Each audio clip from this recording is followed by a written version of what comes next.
a good deal odd, but they found there was still something to be thankful for, because the great sycamore, the shelter of their beds, was a ruin now, blasted by the lightnings, and they were not under it when the catastrophe happened. Everything in camp was drenched, the campfire as well, for they were but heedless lads like their generation, and had made no provision against rain.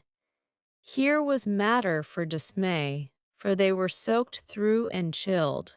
They were eloquent in their distress, but they presently discovered that the fire had eaten so far up under the great log it had been built against, where it curved upward and separated itself from the ground, that a handbreadth or so of it had escaped wetting. So they patiently wrought until, with shreds and bark gathered from the undersides of sheltered logs, they coaxed the fire to burn again. Then they piled on great dead boughs till they had a roaring furnace, and were glad-hearted once more. They dried their boiled ham and had a feast, and after that they sat by the fire and expanded and glorified their midnight adventure until morning, for there was not a dry spot to sleep on anywhere around. As the sun began to steal in upon the boys, drowsiness came over them, and they went out on the sandbar and lay down to sleep. They got scorched out by and by, and drearily set about getting breakfast. After the meal they felt rusty and stiff-jointed, and a little homesick once more. Tom saw the signs, and fell to cheering up the pirates as well as he could, but they cared nothing for marbles or circus, or swimming or anything.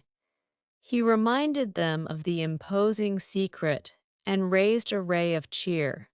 While it lasted, he got them interested in a new device. This was to knock off being pirates for a while, and be Indians for a change. They were attracted by this idea, so it was not long before they were stripped, and striped from head to heel with black mud, like so many zebras, all of them chiefs. Of course, and then they went tearing through the woods to attack an English settlement. By and by they separated into 3 hostile tribes, and darted upon each other from ambush with dreadful war whoops, and killed and scalped each other by thousands. It was a gory day. Consequently, it was an extremely satisfactory one. They assembled in camp towards supper time, hungry and happy. But now a difficulty arose. Hostile Indians could not break the bread of hospitality together without first making peace. And this was a simple impossibility without smoking a pipe of peace. There was no other process that ever they had heard of. 2 of the savages almost wished they had remained pirates. However, there was no other way. So with such show of cheerfulness as they could muster they called for the pipe, and took their whiff as it passed, in due form. And behold, they were glad they had gone into savagery, for they had gained something. They found that they could now smoke a little, without having to go and hunt for a lost knife. They did not get sick enough to be seriously uncomfortable. They were not likely to fool away this high promise for lack of effort. No, they practiced cautiously, after supper, with right fair success, and so they spent a jubilant evening. They were prouder and happier in their new acquirement than they would have been in the scalping and skinning of the 6 nations. We will leave them to smoke and chatter and brag, since we have no further use for them at present. Chapter XVII. But there was no hilarity in the little town that same tranquil Saturday afternoon. The Harpers and Aunt Polly's family were being put into mourning with great grief and many tears. An unusual quiet possessed the village, although it was ordinarily quiet enough in all conscience. The villagers conducted their concerns with an absent air, and talked little, but they sighed often. The Saturday holiday seemed a burden to the children. They had no heart in their sports, and gradually gave them up. In the afternoon, Becky Thatcher found herself moping about the deserted schoolhouse yard and feeling very melancholy. But she found nothing there to comfort her. She soliloquized, "Oh, if I only had a brass andiron knob again, but I haven't got anything now to remember him by." And she choked back a little sob. Presently she stopped and said to herself, "It was right here. Oh, if it was to do over again. I wouldn't say that, I wouldn't say it for the whole world. But he's gone now. I'll never, never, never see him any more." This thought broke her down, and she wandered away with tears rolling down her cheeks. Then quite a group of boys and girls playmates of Tom's and Joe's came by, and stood looking over the paling fence, and talking in reverent tones of how Tom did so-and-so the last time they saw him, and how Joe said this and that small trifle pregnant with awful prophecy, as they could easily see now. And each speaker pointed out the exact spot where the lost lad stood at the time, and then added something like, "And I was a-standing just so, just as I am now, and as if you was him. I was as close as that," and he smiled. "Just this way," and then something seemed to go all over me, like Hoffel, you know, and I never thought what it meant. Of course, but I can see now. Then there was a dispute about who saw the dead boys last in life, and many claimed that dismal distinction, and offered evidences, more or less tampered with by the witness. And when it was ultimately decided who did see the departed last, and exchanged the last words with them, the lucky parties took upon themselves a sort of sacred importance, and were gaped at and envied by all the rest. One poor chap who had no other grandeur to offer said with tolerably manifest pride in the remembrance, "Well, Tom Sawyer he licked me once, but that bid for glory was a failure. Most of the boys could say that, and so that cheapened the distinction too much." The group loitered away, still recalling memories of the lost heroes in odd voices. When the Sunday school hour was finished, the next morning, the bell began to toll, instead of ringing in the usual way. It was a very still Sabbath, and the mournful sound seemed in keeping with the musing hush that lay upon nature. The villagers began to gather, loitering a moment in the vestibule to converse in whispers about the sad event. But there was no whispering in the house, only the funereal rustling of dresses as the women gathered to their seats disturbed the silence there. None could remember when the little church had been so full before.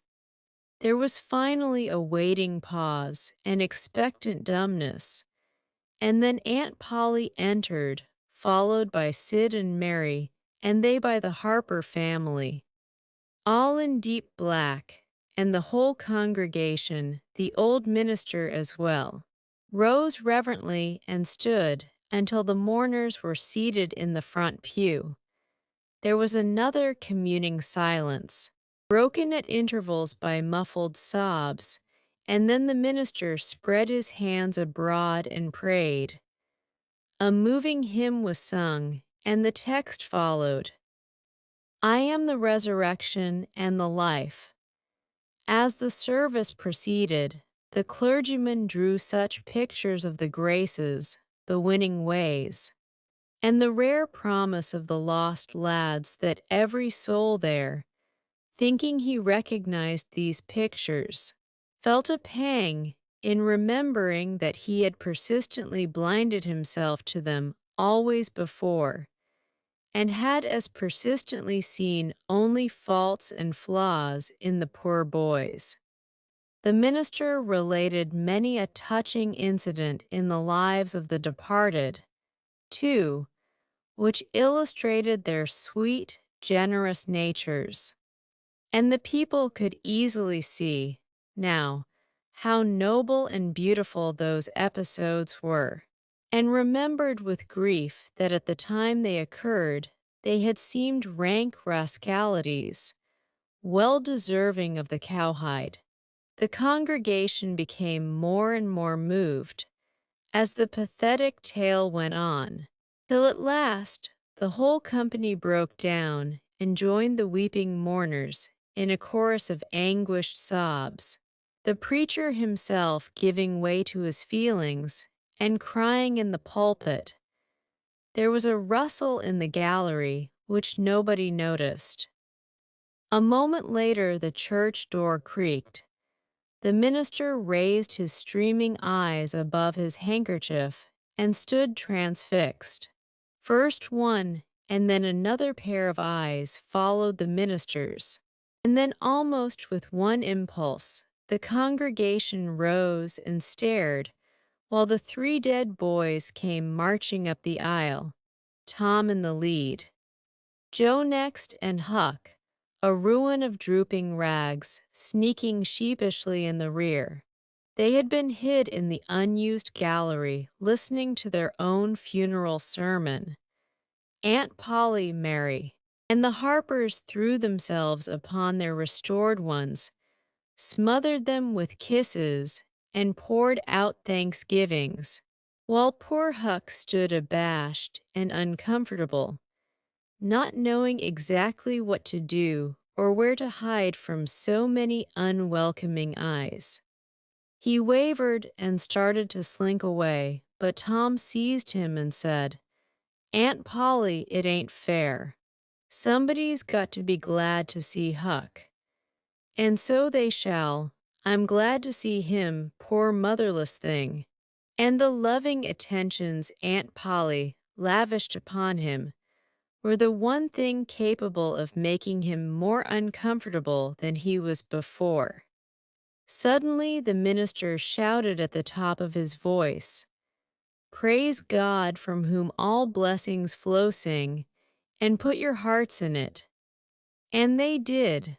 Old Hundred swelled up with a triumphant burst, and while it shook the rafters Tom Sawyer, the pirate looked around upon the envying juveniles about him and confessed in his heart that this was the proudest moment of his life. As the souled congregation trooped out, they said they would almost be willing to be made ridiculous again to hear Old Hundred sung like that once more. Tom got more cuffs and kisses that day according to Aunt Polly's varying moods than he had earned before in a year, and he hardly knew which expressed the most gratefulness to God and affection for himself. Chapter XVII. That was Tom's great secret, the scheme to return home with his brother pirates and attend their own funerals. They had paddled over to the Missouri shore on a log, at dusk on Saturday, landing 5 or 6 miles below the village. They had slept in the woods at the edge of the town till nearly daylight, and had then crept through back lanes and alleys and finished their sleep in the gallery of the church among a chaos of invalided benches. At breakfast, Monday morning, Aunt Polly and Mary were very loving to Tom and very attentive to his wants. There was an unusual amount of talk. In the course of it, Aunt Polly said, "Well, I don't say it wasn't a fine joke, Tom, to keep everybody suffering most a week so you boys had a good time, but it is a pity you could be so hard-hearted as to let me suffer so. If you could come over on a log to go to your funeral, you could have come over and give me a hint some way that you weren't dead, but only run off." "Yes, you could have done that, Tom," said Mary, "and I believe you would if you had thought of it." "Would you, Tom?" said Aunt Polly, her face lighting wistfully. "Say now, would you, if you'd thought of it?" I don't know. 'Twould have spoiled everything." "Tom, I hoped you loved me that much," said Aunt Polly, with a grieved tone that discomforted the boy. "It would have been something if you'd cared enough to think of it, even if you didn't do it." "Now, Auntie, that ain't any harm," pleaded Mary. "It's only Tom's giddy way. He is always in such a rush that he never thinks of anything. More's the pity, Sid would have thought. And Sid would have come and done it too. Tom, you'll look back some day when it's too late and wish you'd cared a little more for me when it would have cost you so little." "Now, Auntie, you know I do care for you," said Tom. "I'd know it better if you acted more like it." "I wish now I'd thought," said Tom, with a repentant tone. "But I dreamt about you anyway. That's something, ain't it?" "It ain't much a cat does that much, but it's better than nothing. What did you dream?" "Why, Wednesday night I dreamt that you was sitting over there by the bed, and Sid was sitting by the woodbox and Mary next to him." "Well, so we did. So we always do. I'm glad your dreams could take even that much trouble about us. And I dreamt that Joe Harper's mother was here." "Why, she was here. Did you dream any more?" "Oh, lots, but it's so dim now." "Well, try to recollect, can't you? Somehow it seems to me that the wind blowed the. Try harder, Tom. The wind did blow something. Come." Tom pressed his fingers on his forehead an anxious minute and then said, "I've got it now, I've got it now. It blowed the candle." "Mercy on us, go on." "Tom, go on. And it seems to me that you said, why, I believe that door." "Go on, Tom." "Just let me study a moment, just a moment." "Oh, yes, you said you believed the door was open. As I'm sitting here, I didn't I, Mary? Go on." And then, well, I won't be certain, but it seems like as if you made Sid go and, well. What did I make him do, Tom? What did I make him do?" "You made him, you made him shut it." "Well, for the land's sake, I never heard the beat of that in all my days. Don't tell me there ain't anything in dreams any more. Sarah Harper shall know of this before I'm an hour older. I'd like to see her get around this with her rubbage bout superstition. Go on, Tom." "Oh, it's all getting just as bright as day now. Next you said I warn't bad, only mischievous and harum-scarum, and not any more responsible than I think it was a colt or something. And so it was. Well, goodness gracious, go on, Tom." "And then you began to cry." "So I did."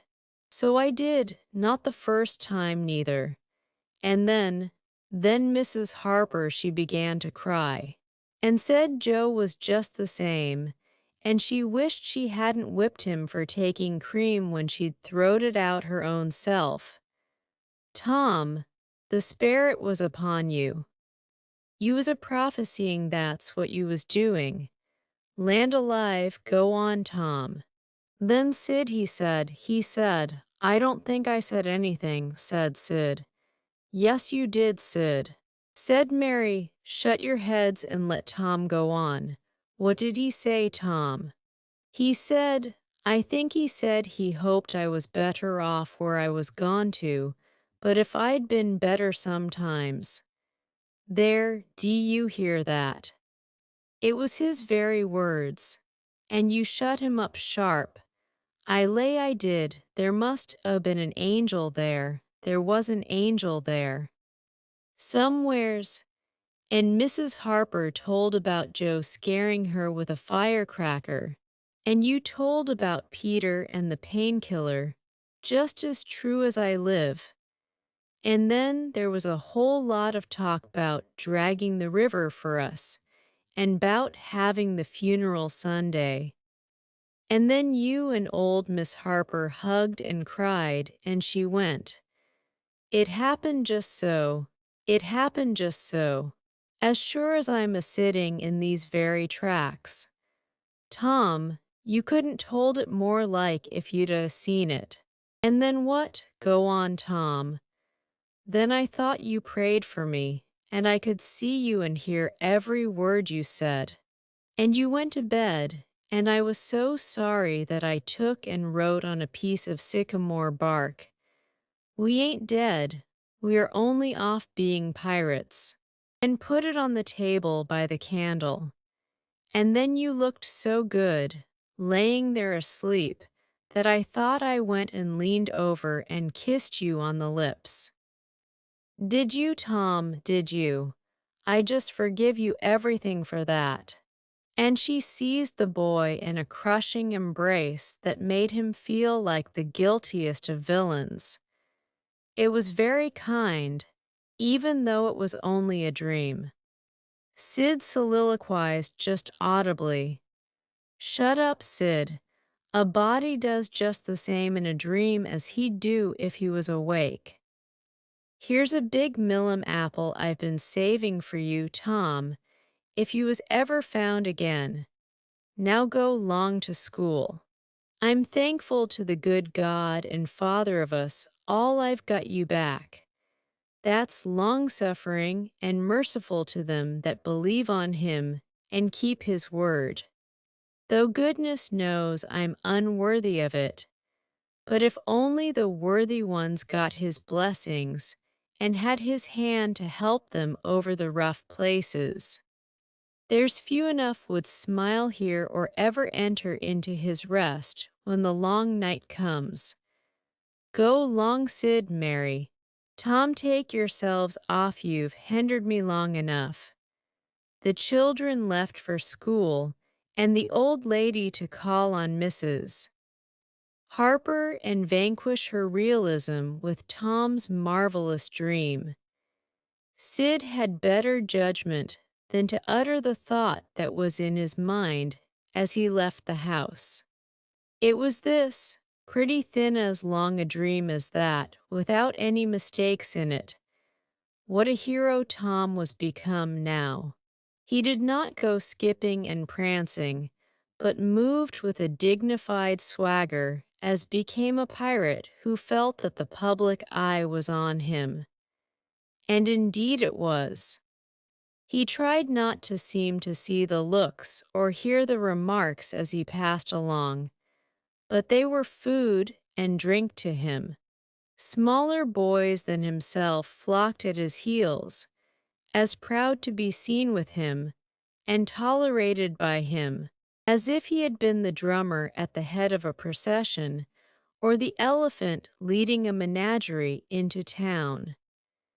Boys of his own size pretended not to know he had been away at all, but they were consuming with envy, nevertheless. They would have given anything to have that swarthy sun-tanned skin of his, and his glittering notoriety, and Tom would not have parted with either for a circus. At school, the children made so much of him and of Joe, and delivered such eloquent admiration from their eyes, that the two heroes were not long in becoming insufferably stuck up. They began to tell their adventures to hungry listeners, but they only began. It was not a thing likely to have an end. With imaginations like theirs to furnish material. And finally, when they got out their pipes and went serenely puffing around, the very summit of glory was reached. Tom decided that he could be independent of Becky Thatcher now. Glory was sufficient. He would live for glory. Now that he was distinguished, maybe she would be wanting to make up. Well, let her, she should see that he could be as indifferent as some other people. Presently she arrived. Tom pretended not to see her. He moved away and joined a group of boys and girls and began to talk. Soon he observed that she was tripping gaily back and forth with flushed face and dancing eyes, pretending to be busy chasing schoolmates and screaming with laughter when she made a capture. But he noticed that she always made her captures in his vicinity, and that she seemed to cast a conscious eye in his direction at such times. Too, it gratified all the vicious vanity that was in him, and so, instead of winning him, it only set him up the more, and made him the more diligent to avoid betraying that he knew she was about. Presently she gave over skylarking, and moved irresolutely about, sighing once or twice and glancing furtively and wistfully toward Tom. Then she observed that now Tom was talking more particularly to Amy Lawrence than to anyone else. She felt a sharp pang and grew disturbed and uneasy at once. She tried to go away, but her feet were treacherous and carried her to the group instead. She said to a girl almost at Tom's elbow with sham vivacity, "Why, Mary Austin, you bad girl, why didn't you come to Sunday school?" "I did come, didn't you see me?" "Why no, did you? Where did you sit?" "I was in Miss Peters' class where I always go. I saw you." "Did you? Why?" "It's funny I didn't see you. I wanted to tell you about the picnic." "Oh, that's jolly. Who's going to give it?" "My ma's going to let me have one." "Oh, goody, I hope she'll let me come." "Well, she will. The picnic's for me. She'll let anybody come that I want, and I want you." "That's ever so nice." "When is it going to be?" "By and by, maybe about vacation." "Oh, won't it be fun?" "You going to have all the girls and boys?" "Yes, everyone that's friends to me, or wants to be." And she glanced ever so furtively at Tom. But he talked right along to Amy Lawrence about the terrible storm on the island, and how the lightning tore the great sycamore tree all to flinders, while he was standing within 3 feet of it. "Oh, may I come?" said Grace Miller. "Yes, and me," said Sally Rogers. "Yes, and me too," said Susie Harper, and Joe. "Yes," and so on, with clapping of joyful hands, till all the group had begged for invitations but Tom and Amy. Then Tom turned coolly away, still talking, and took Amy with him. Becky's lips trembled and the tears came to her eyes. She hid these signs with a forced gaiety and went on chattering. But the life had gone out of the picnic, now, and out of everything else. She got away as soon as she could and hid herself, and had what her sex call a good cry. Then she sat moody with wounded pride, till the bell rang. She roused up now with a vindictive cast in her eye, and gave her plaited tails a shake, and said she knew what she'd do. At recess, Tom continued his flirtation with Amy with jubilant self-satisfaction, and he kept drifting about to find Becky and lacerate her with the performance. At last he spied her, but there was a sudden falling of his mercury. She was sitting cozily on a little bench behind the schoolhouse, looking at a picture book with Alfred Tempeland, so absorbed were they, and their heads so close together over the book, that they did not seem to be conscious of anything in the world besides. Jealousy ran red-hot through Tom's veins. He began to hate himself for throwing away the chance Becky had offered for a reconciliation. He called himself a fool and all the hard names he could think of. He wanted to cry with vexation. Amy chatted happily along.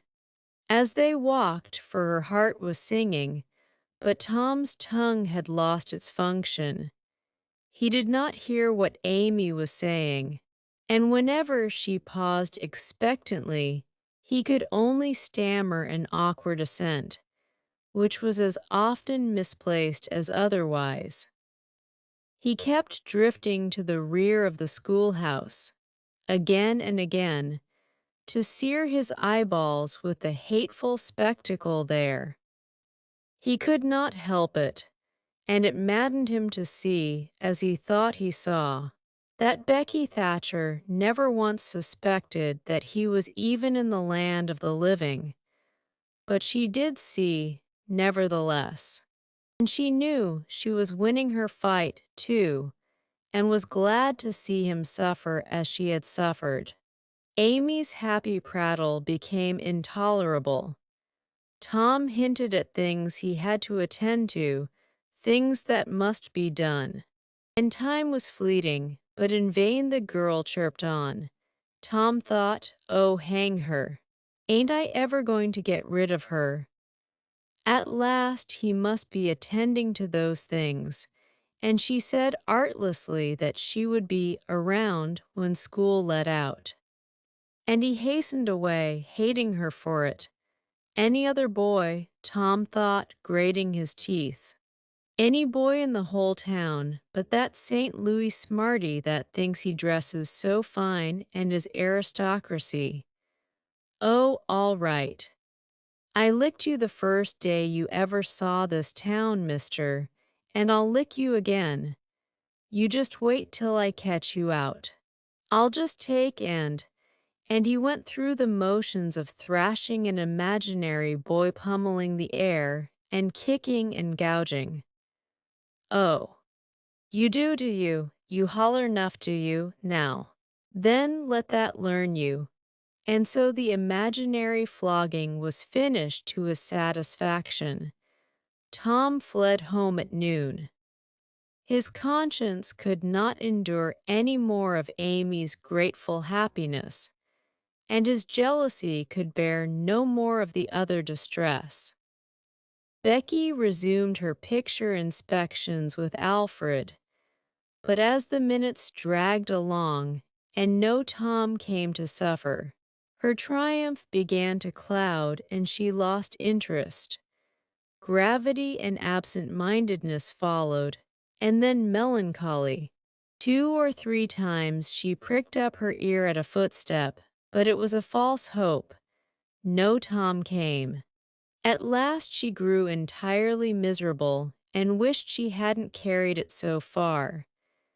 When poor Alfred, seeing that he was losing her, he did not know how, kept exclaiming, "Oh, here's a jolly one, look at this," she lost patience at last, and said, "Oh, don't bother me, I don't care for them," and burst into tears, and got up and walked away. Alfred dropped alongside and was going to try to comfort her, but she said, "Go away and leave me alone. Can't you? I hate you." So the boy halted, wondering what he could have done for her. She had said she would look at pictures all through the nooning end. She walked on, crying. Then Alfred went musing into the deserted schoolhouse. He was humiliated and angry. He easily guessed his way to the truth. The girl had simply made a convenience of him to vent her spite upon Tom Sawyer. He was far from hating Tom the less when this thought occurred to him. He wished there was some way to get that boy into trouble without much risk to himself. Tom's spelling book fell under his eye. Here was his opportunity. He gratefully opened to the lesson for the afternoon and poured ink upon the page. Becky, glancing in at a window behind him at the moment, saw the act and moved on. Without discovering herself, she started homeward now, intending to find Tom and tell him. Tom would be thankful and their troubles would be healed. Before she was halfway home, however, she had changed her mind. The thought of Tom's treatment of her, when she was talking about her picnic, came scorching back and filled her with shame. She resolved to let him get whipped on the damaged spelling book's account, and to hate him forever into the bargain.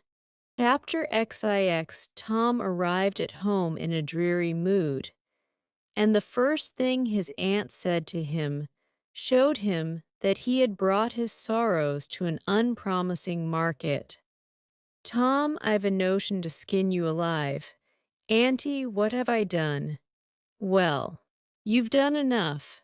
Here I go over to Sarah Harper like an old softy, expecting I'm going to make her believe all that rubbish about that dream.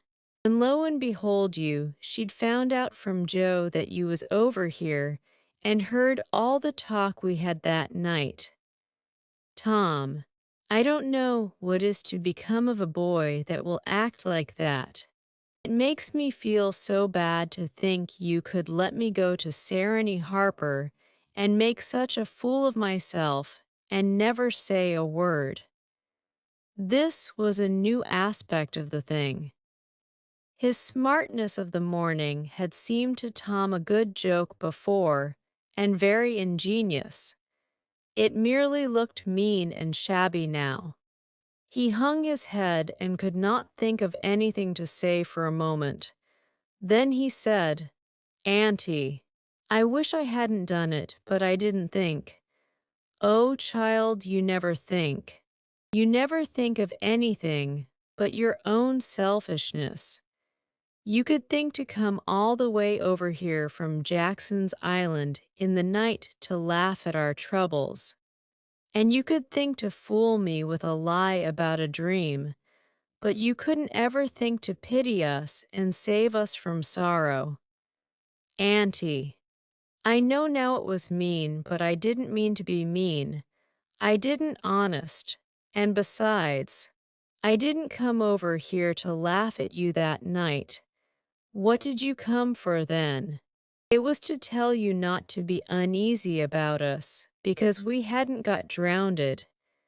Tom, Tom, I would be the thankfulest soul in this world if I could believe you ever had as good a thought as that.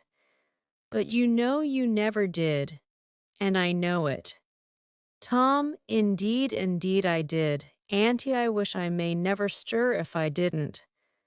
Oh, Tom, don't lie, don't do it. It only makes things 100 times worse.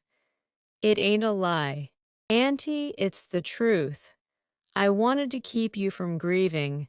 That was all that made me come. I'd give the whole world to believe that it would cover up a power of sins, Tom. I'd most be glad you'd run off and acted so bad. But it ain't reasonable, because why didn't you tell me, child? Why? You see, when you got to talking about the funeral, I just got all full of the idea of our coming and hiding in the church. And I couldn't somehow bear to spoil it, so I just put the bark back in my pocket and kept mum. What bark? The bark I had wrote on to tell you we'd gone pirating. I wish now you'd waked up when I kissed you, I do, honest. The hard lines in his aunt's face relaxed, and a sudden tenderness dawned in her eyes. Did you kiss me, Tom? Why, yes, I did.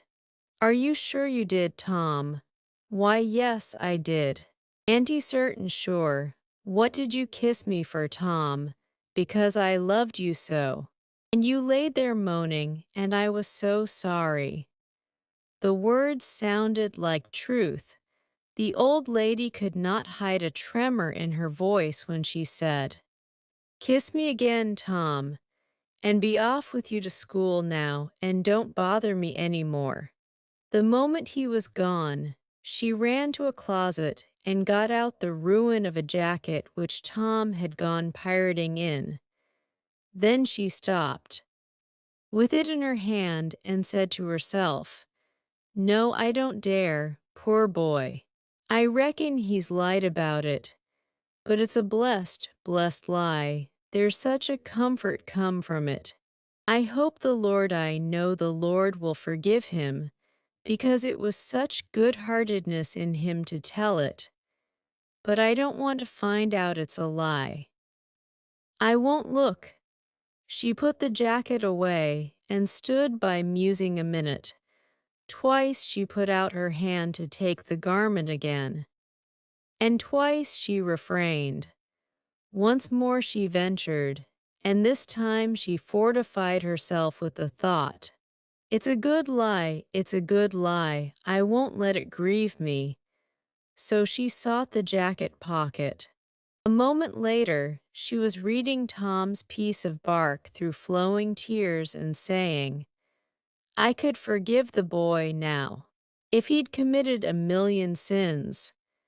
Chapter XX. There was something about Aunt Polly's manner when she kissed Tom that swept away his low spirits and made him light-hearted and happy again. He started to school and had the luck of coming upon Becky Thatcher at the head of Meadow Lane. His mood always determined his manner. Without a moment's hesitation, he ran to her and said, "I acted mighty mean today, Becky, and I'm so sorry. I won't ever, ever do that way again, as long as ever I live. Please make up, won't you?" The girl stopped and looked him scornfully in the face. "I'll thank you to keep yourself to yourself, Mr. Thomas Sawyer. I'll never speak to you again." She tossed her head and passed on. Tom was so stunned that he had not even presence of mind enough to say, "Who cares, Miss Smarty?" until the right time to say it had gone by. So he said nothing, but he was in a fine rage nevertheless. He moped into the schoolyard, wishing she were a boy, and imagining how he would trounce her if she were.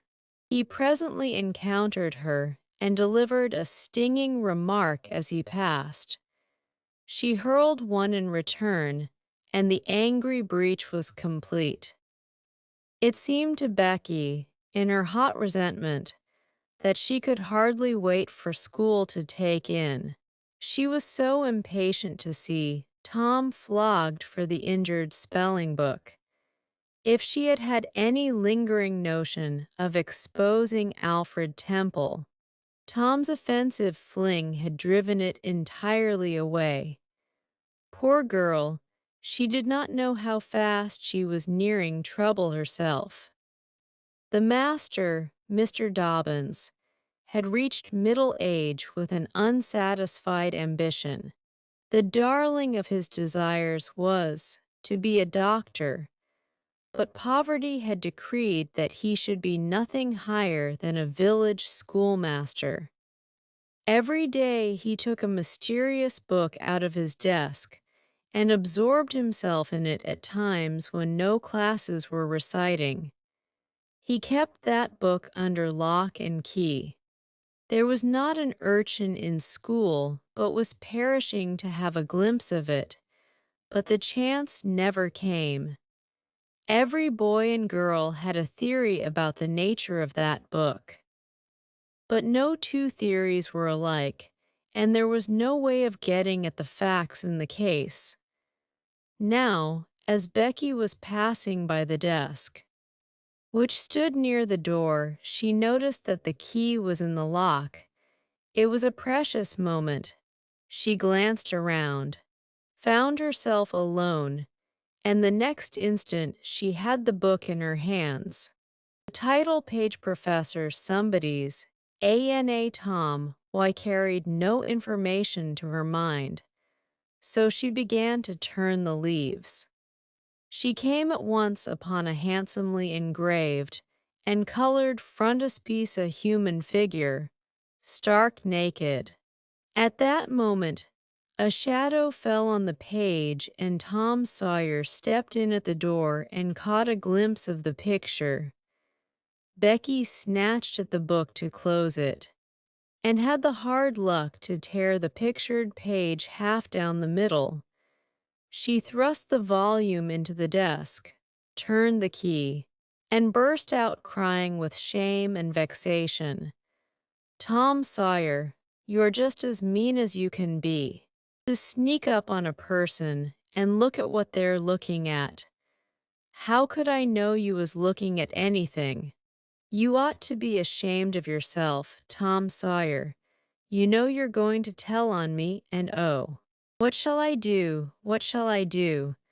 I'll be whipped, and I never was whipped in school. Then she stamped her little foot and said, be so mean if you want to. I know something that's going to happen. You just wait and you'll see. Hateful, hateful, hateful. And she flung out of the house with a new explosion of crying. Tom stood still, rather flustered by this onslaught. Presently he said to himself, what a curious kind of a fool a girl is. Never been licked in school. Shucks, what's a licking? That's just like a girl they're so thin-skinned and chicken-hearted. Well, of course I ain't going to tell old Dobbins on this little fool, because there's other ways of getting even on her that ain't so mean. But what of it? Old Dobbins will ask who it was tore his book. Nobody'll answer. Then he'll do just the way he always does, ask first one and then t'other. And when he comes to the right girl he'll know it, without any telling. Girls' faces always tell on them. They ain't got any backbone, she'll get licked. Well, it's a kind of a tight place for Becky Thatcher, because there ain't any way out of it. Tom conned the thing a moment longer, and then added, all right though, she'd like to see me in just such a fix, let her sweat it out. Tom joined the mob of skylarking scholars outside. In a few moments the master arrived, and school took in. Tom did not feel a strong interest in his studies. Every time he stole a glance at the girl's side of the room, Becky's face troubled him. Considering all things, he did not want to pity her, and yet it was all he could do to help it. He could get up no exultation that was really worthy the name. Presently the spelling book discovery was made, and Tom's mind was entirely full of his own matters for a while after that. Becky roused up from her lethargy of distress and showed good interest in the proceedings. She did not expect that Tom could get out of his trouble by denying that he spilt the ink on the book himself, and she was right. The denial only seemed to make the thing worse for Tom. Becky supposed she would be glad of that, and she tried to believe she was glad of it, but she found she was not certain. When the worst came to the worst, she had an impulse to get up and tell on Alfred Temple, but she made an effort and forced herself to keep still, because, said she to herself, he'll tell about me tearing the picture sure. I wouldn't say a word, not to save his life. Tom took his whipping and went back to his seat, not at all broken-hearted, for he thought it was possible that he had unknowingly upset the ink on the spelling book himself. In some skylarking bout, he had denied it for form's sake, and because it was cussed Tom, and had stuck to the denial from principle. A whole hour drifted by. The master sat nodding in his throne. The air was drowsy with the hum of study. By and by, Mr. Dobbins straightened himself up yawned, then unlocked his desk and reached for his book, but seemed undecided whether to take it out or leave it. Most of the pupils glanced up languidly, but there were two among them that watched his movements with intent eyes. Mr. Dobbins fingered his book absently for a while, then took it out and settled himself in his chair to read. Tom shot a glance at Becky. He had seen a hunted and helpless rabbit look as she did, with a gun leveled at its head. Instantly, he forgot his quarrel with her. Quick something must be done. Done in a flash, too, but the very imminence of the emergency paralyzed his invention. Good he had an inspiration. He would run and snatch the book, spring through the door and fly. But his resolution shook for one little instant, and the chance was lost. The master opened the volume. If Tom only had the wasted opportunity back again. Too late. There was no help for Becky now, he said. The next moment the master faced the school. Every eye sank under his gaze. There was that in it which smote even the innocent with fear. There was silence while one might count 10. The master was gathering his wrath. Then he spoke. Who tore this book? There was not a sound. One could have heard a pin drop. The stillness continued. The master searched face after face for signs of guilt. Benjamin Rogers, did you tear this book? A denial, another pause. Joseph Harper, did you? Another denial. Tom's uneasiness grew more and more intense under the slow torture of these proceedings. The master scanned the ranks of boys considered a while, then turned to the girls. Amy Lawrence, a shake of the head. Gracie Miller, the same sign. Susan Harper, did you do this? Another negative. The next girl was Becky Thatcher. Tom was trembling from head to foot with excitement and a sense of the hopelessness of the situation. Rebecca Thatcher, Tom glanced at her face. It was white with terror. Did you tear? No, look me in the face. Did you tear this book? A thought shot like lightning through Tom's brain. He sprang to his feet and shouted, I done it. The school stared in perplexity at this incredible folly.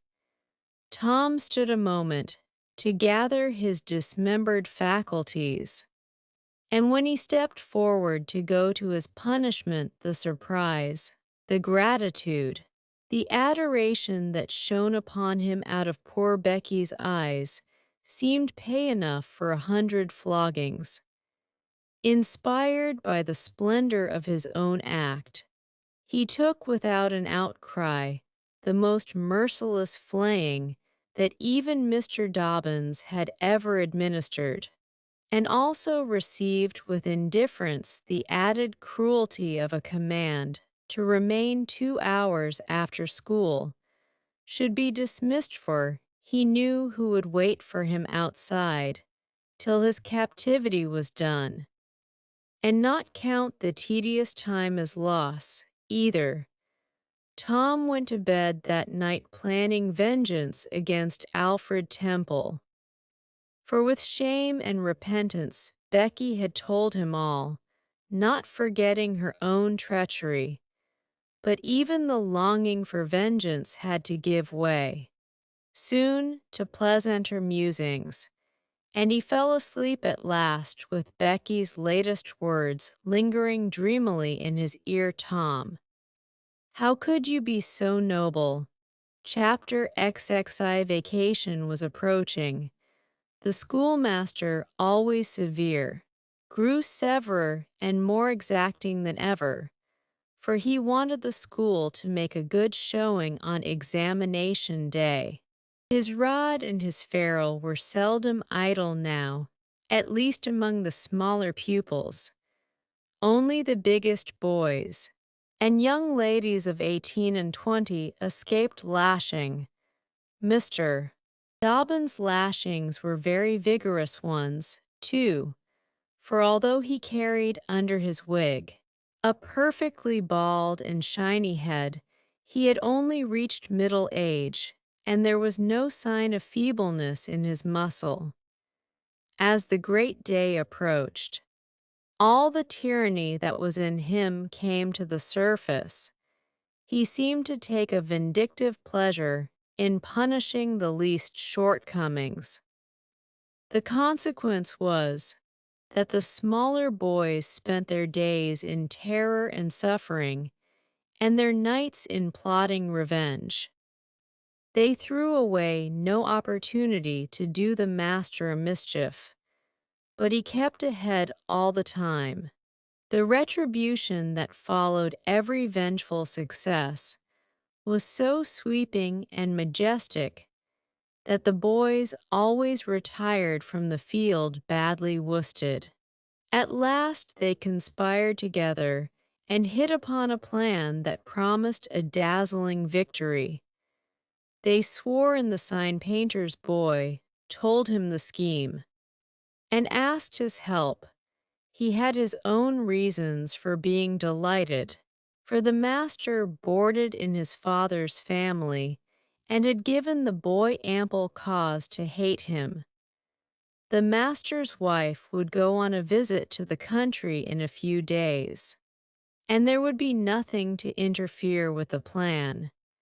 The master always prepared himself for great occasions by getting pretty well fuddled, and the sign painter's boy said that when the dominie had reached the proper condition on examination evening, he would manage the thing while he napped in his chair.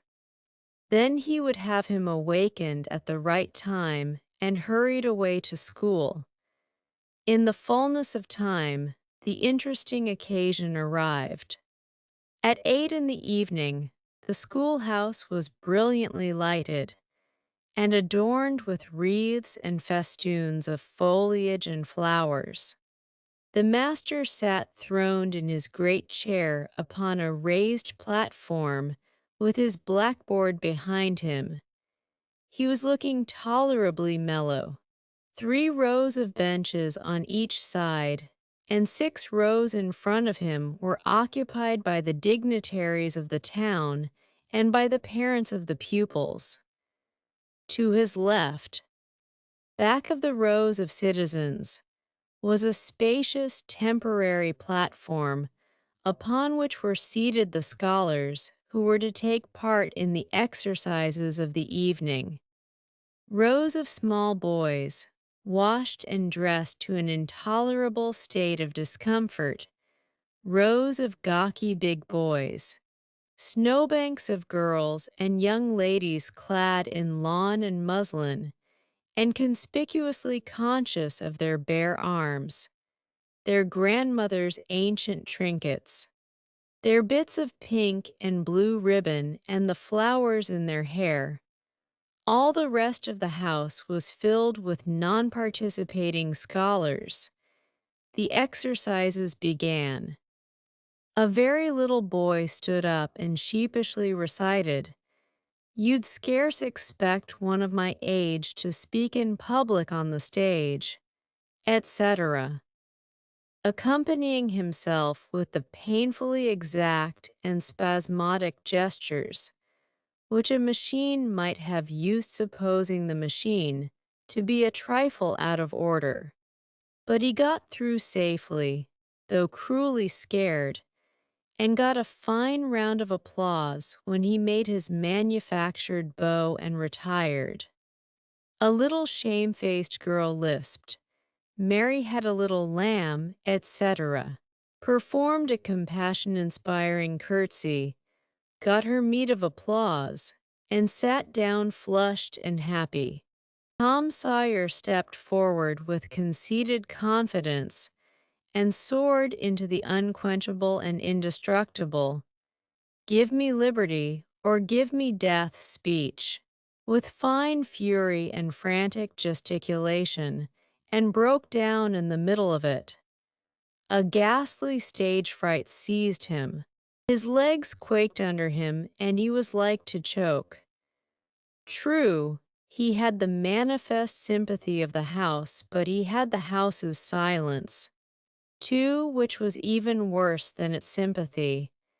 The master frowned, and this completed the disaster. Tom struggled a while and then retired, utterly defeated. There was a weak attempt at applause, but it died early. The boy stood on the burning deck, followed. Also the Assyrian came down, and other declamatory gems. Then there were reading exercises, and a spelling fight. The meager Latin class recited with honor. The prime feature of the evening was in order now original compositions by the young ladies. Each in her turn stepped forward to the edge of the platform, cleared her throat, held up her manuscript tied with dainty ribbon, and proceeded to read, with labored attention to expression and punctuation. The themes were the same that had been illuminated upon similar occasions by their mothers before them, their grandmothers, and doubtless all their ancestors in the female line clear back to the Crusades. Friendship was one, memories of other days. Religion in history, dreamland, the advantages of culture, forms of political government compared and contrasted. Melancholy, filial love, heart longings, etc., etc. A prevalent feature in these compositions was a nursed and petted melancholy. Another was a wasteful and opulent gush of fine language. Another was a tendency to lug in, by the ears, particularly prized words and phrases, until they were worn entirely out. And a peculiarity that conspicuously marked and marred them was the inveterate and intolerable sermon that wagged its crippled tail at the end of each and every one of them. No matter what the subject might be, a brain-racking effort was made to squirm it into some aspect or other that the moral and religious mind could contemplate with edification. The glaring insincerity of these sermons was not sufficient to compass the banishment of the fashion from the schools, and it is not sufficient today. It never will be sufficient while the world stands, perhaps. There is no school in all our land where the young ladies do not feel obliged to close their compositions with a sermon, and you will find that the sermon of the most frivolous and the least religious girl in the school is always the longest and the most relentlessly pious. But enough of this. Homely truth is unpalatable. Let us return to the examination. The first composition that was read was one entitled, Is This? Then life, perhaps the reader can endure an extract from it. In the common walks of life, with what delightful emotions does the youthful mind look forward to some anticipated scene of festivity? Imagination is busy sketching rose-tinted pictures of joy. In fancy, the voluptuous votary of fashion sees herself amid the festive throng, the observed of all observers. Her graceful form, arrayed in snowy robes, is whirling through the mazes of the joyous dance. Her eye is brightest, her step is lightest in the gay assembly. In such delicious fancies time quickly glides by, and the welcome hour arrives for her entrance into the Elysian world, of which she has had such bright dreams. How fairy-like does everything appear to her enchanted vision. Each new scene is more charming than the last. But after a while she finds that beneath this goodly exterior, all is vanity. The flattery which once charmed her soul now grates harshly upon her ear. The ballroom has lost its charms, and with wasted health and embittered heart, she turns away with the conviction that earthly pleasures cannot satisfy the longings of the soul, and so forth and so on. There was a buzz of gratification from time to time during the reading, accompanied by whispered ejaculations of how sweet, how eloquent, so true, etc. And after the thing had closed with a peculiarly afflicting sermon, the applause was enthusiastic. Then arose a slim, melancholy girl, whose face had the interesting paleness that comes of pills and indigestion, and read a poem. 2 stanzas of it will do, a Missouri maiden's farewell to Alabama, but yet for a while do I leave thee now. Sad, yes, sad thoughts of thee my heart doth swell, and burning recollections throng my brow, for I have wandered through thy flowery woods, have roamed and read near Tallapoosa's stream, have listened to Tallahassee warring floods, and wooed on Coosa's side Aurora's beam. Yet shame I not to bear an o'erfull heart, nor blush to turn behind my tearful eyes. Teased from no stranger land I now must part. Teased to no strangers left I yield these sighs. Welcome and home were mine within the state, whose veils I leave, whose spires fade fast from me, and cold must be mine eyes, and heart and teat. When, dear Alabama, they turn cold on thee, there were very few there who knew what teat meant. But the poem was very satisfactory, nevertheless. Next appeared a dark-complexioned, black-eyed, black-haired young lady, who paused an impressive moment, assumed a tragic expression, and began to read in a measured, solemn tone. A vision dark and tempestuous was night.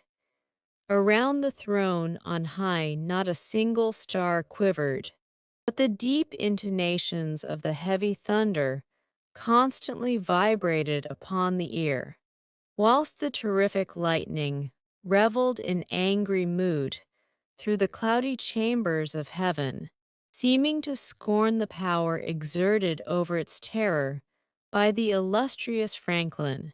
Even the boisterous winds unanimously came forth from their mystic homes, and blustered about as if to enhance by their aid the wildness of the scene. At such a time, So dark, so dreary, for human sympathy my very spirit sighed. But instead thereof, my dearest friend, my counselor, my comforter and guide, my joy and grief, my second bliss and joy, came to my side. She moved like one of those bright beings pictured in the sunny walks of fancies, eaten by the romantic and young. A queen of beauty unadorned save by her own transcendent loveliness.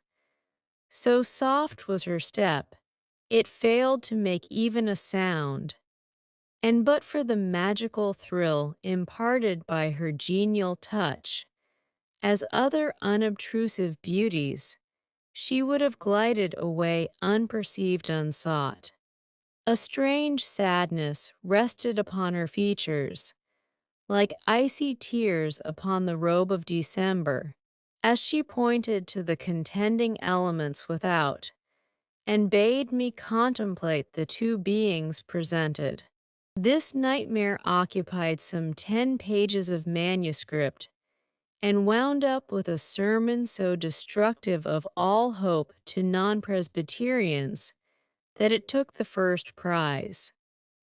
This composition was considered to be the very finest effort of the evening.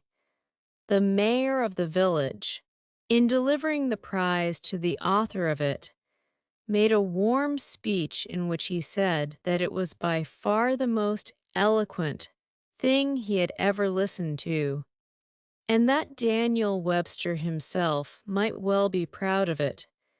It may be remarked, in passing, that the number of compositions in which the word beauteous was overfondled, and human experience referred to as life's page, was up to the usual average. Now the master, mellow almost to the verge of geniality, put his chair aside, turned his back to the audience, and began to draw a map of America on the blackboard to exercise the geography class upon. But he made a sad business of it with his unsteady hand, and a smothered titter rippled over the house. He knew what the matter was, and set himself to write it. He sponged out lines and remade them, but he only distorted them more than ever, and the tittering was more pronounced. He threw his entire attention upon his work, now, as if determined not to be put down by the mirth. He felt that all eyes were fastened upon him. He imagined he was succeeding. And yet the tittering continued, it even manifestly increased. And well it might. There was a garret above, pierced with a scuttle over his head. And down through this scuttle came a cat, suspended around the haunches by a string. She had a rag tied about her head and jaws to keep her from mewing.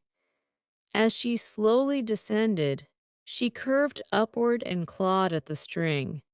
She swung downward and clawed at the intangible air. The tittering rose higher, and higher the cat was within 6 inches of the absorbed teacher's head down. Down a little lower, and she grabbed his wig with her desperate claws, clung to it, and was snatched up into the garret, in an instant with her trophy still in her possession. And how the light did blaze abroad from the master's bald pate, for the sign painter's boy had gilded it. That broke up the meeting. The boys were avenged. Vacation had come. Note: the pretended compositions quoted in this chapter are taken without alteration from a volume entitled Prose and Poetry by a Western lady, but they are exactly and precisely after the schoolgirl pattern, and hence are much happier than any mere imitations could be. Chapter XXII Tom joined the new order of cadets of temperance, being attracted by the showy character of their regalia. He promised to abstain from smoking, chewing, and profanity as long as he remained a member. Now he found out a new thing, namely, that to promise not to do a thing is the surest way in the world to make a body want to go and do that very thing. Tom soon found himself tormented with a desire to drink and swear. The desire grew to be so intense that nothing but the hope of a chance to display himself in his red sash kept him from withdrawing from the order. 4th of July was coming, but he soon gave it up, before he had worn his shackles over 48 hours and fixed his hopes upon old Judge Fraser, Justice of the Peace, who was apparently on his deathbed and would have a big public funeral, since he was so high an official. During 3 days, Tom was deeply concerned about the judge's condition and hungry for news of it. Sometimes his hopes ran so high that he would venture to get out his regalia and practice before the looking-glass. But the judge had a most discouraging way of fluctuating. At last he was pronounced upon the mendend, then convalescent. Tom was disgusted, and felt a sense of injury, too. He handed in his resignation at once, and that night the judge suffered a relapse and died. Tom resolved that he would never trust a man like that again. The funeral was a fine thing. The cadets paraded in a style calculated to kill the late member with envy. Tom was a free boy again, however. There was something in that. He could drink and swear now, but found to his surprise that he did not want to. The simple fact that he could took the desire away, and the charm of it. Tom presently wondered to find that his coveted vacation was beginning to hang a little heavily on his hands. He attempted a diary, but nothing happened during 3 days, and so he abandoned it. The first of all the Negro minstrel shows came to town, and made a sensation. Tom and Joe Harper got up a band of performers and were happy for 2 days. Even the glorious 4th was in some sense a failure, for it rained hard, there was no procession in consequence, and the greatest man in the world, as Tom supposed, Mr. Benton, an actual United States Senator, proved an overwhelming disappointment, for he was not 25 feet high, nor even anywhere in the neighborhood of it. The circus came. The boys played circus for 3 days afterward in tents made of rag carpeting, admission, 3 pins for boys, 2 for girls, and then circusing was abandoned. A phrenologist and a mesmerizer came and went again and left the village duller and drearier than ever. There were some boys' and girls' parties, but they were so few and so delightful that they only made the aching voids between ache the harder. Becky Thatcher was gone to her Constantinople home to stay with her parents during vacation, so there was no bright side to life anywhere. The dreadful secret of the murder was a chronic misery. It was a very cancer for permanency and pain. Then came the measles. During 2 long weeks Tom lay a prisoner, dead to the world and its happenings. He was very ill, he was interested in nothing. When he got upon his feet at last, and moved feebly downtown, a melancholy change had come over everything and every creature. there had been a revival, and everybody had got religion, not only the adults, but even the boys and girls. Tom went about, hoping against hope for the sight of one blessed sinful face, but disappointment crossed him everywhere. He found Joe Harper studying a testament and turned sadly away from the depressing spectacle. He sought Ben Rogers and found him visiting the poor with a basket of tracts. He hunted up Jim Hollies, who called his attention to the precious blessing of his late measles as a warning. Every boy he encountered added another ton to his depression. And when, in desperation, he flew for refuge at last to the bosom of Huckleberry Finn and was received with a scriptural quotation, his heart broke and he crept home and to bed realizing that he alone of all the town was lost, forever and forever. And that night there came on a terrific storm, with driving rain, awful claps of thunder, and blinding sheets of lightning. He covered his head with the bedclothes and waited in a horror of suspense for his doom, for he had not the shadow of a doubt that all this hubbub was about him.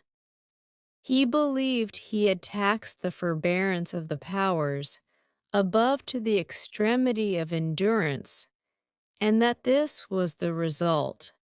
It might have seemed to him a waste of pomp and ammunition to kill a bug with a battery of artillery, but there seemed nothing incongruous about the getting up such an expensive thunderstorm as this to knock the turf from under an insect like himself. By and by the tempest spent itself and died without accomplishing its object. The boy's first impulse was to be grateful and reform. His second was to wait for there might not be any more storms. The next day the doctors were back. Tom had relapsed. The 3 weeks he spent on his back this time seemed an entire age. When he got abroad at last, he was hardly grateful that he had been spared. Remembering how lonely was his estate, how companionless and forlorn he was, he drifted listlessly down the street and found Jim Hollies acting as judge in a juvenile court that was trying a cat for murder in the presence of her victim. A bird, he found Joe Harper and Huck Finn up an alley eating a stolen melon. Poor lads, they like Tom had suffered a relapse. Chapter XXII. At last the sleepy atmosphere was stirred, and vigorously the murder trial came on in the court. It became the absorbing topic of village talk immediately. Tom could not get away from it. Every reference to the murder sent a shudder to his heart, for his troubled conscience and fears almost persuaded him that these remarks were put forth in his hearing as feelers. He did not see how he could be suspected of knowing anything about the murder, but still, he could not be comfortable in the midst of this gossip. It kept him in a cold shiver all the time. He took Huck to a lonely place to have a talk with him. It would be some relief to unseal his tongue for a little while, to divide his burden of distress with another sufferer. Moreover, he wanted to assure himself that Huck had remained discreet. "Huck, have you ever told anybody about that?" "About what? You know what." "O' course I haven't. Never a word, never a solitary word." "So help me, what makes you ask?" "Well, I was afeard." "Why?" Tom Sawyer, we wouldn't be alive 2 days if that got found out. You know that. Tom felt more comfortable. After a pause, Huck, they couldn't anybody get you to tell, could they? Get me to tell. Why, if I wanted that half-breed devil to drown me, they could get me to tell. They ain't no different way. Well, that's all right then. I reckon we're safe as long as we keep mum, but let's swear again. Anyway, it's more surer. I'm agreed. So they swore again with dread solemnities. What is the talk around, Huck? I've heard a power of it. Talk, well. It's just Muff Potter, Muff Potter, Muff Potter all the time. It keeps me in a sweat, constant. So's I want to hide Sommers.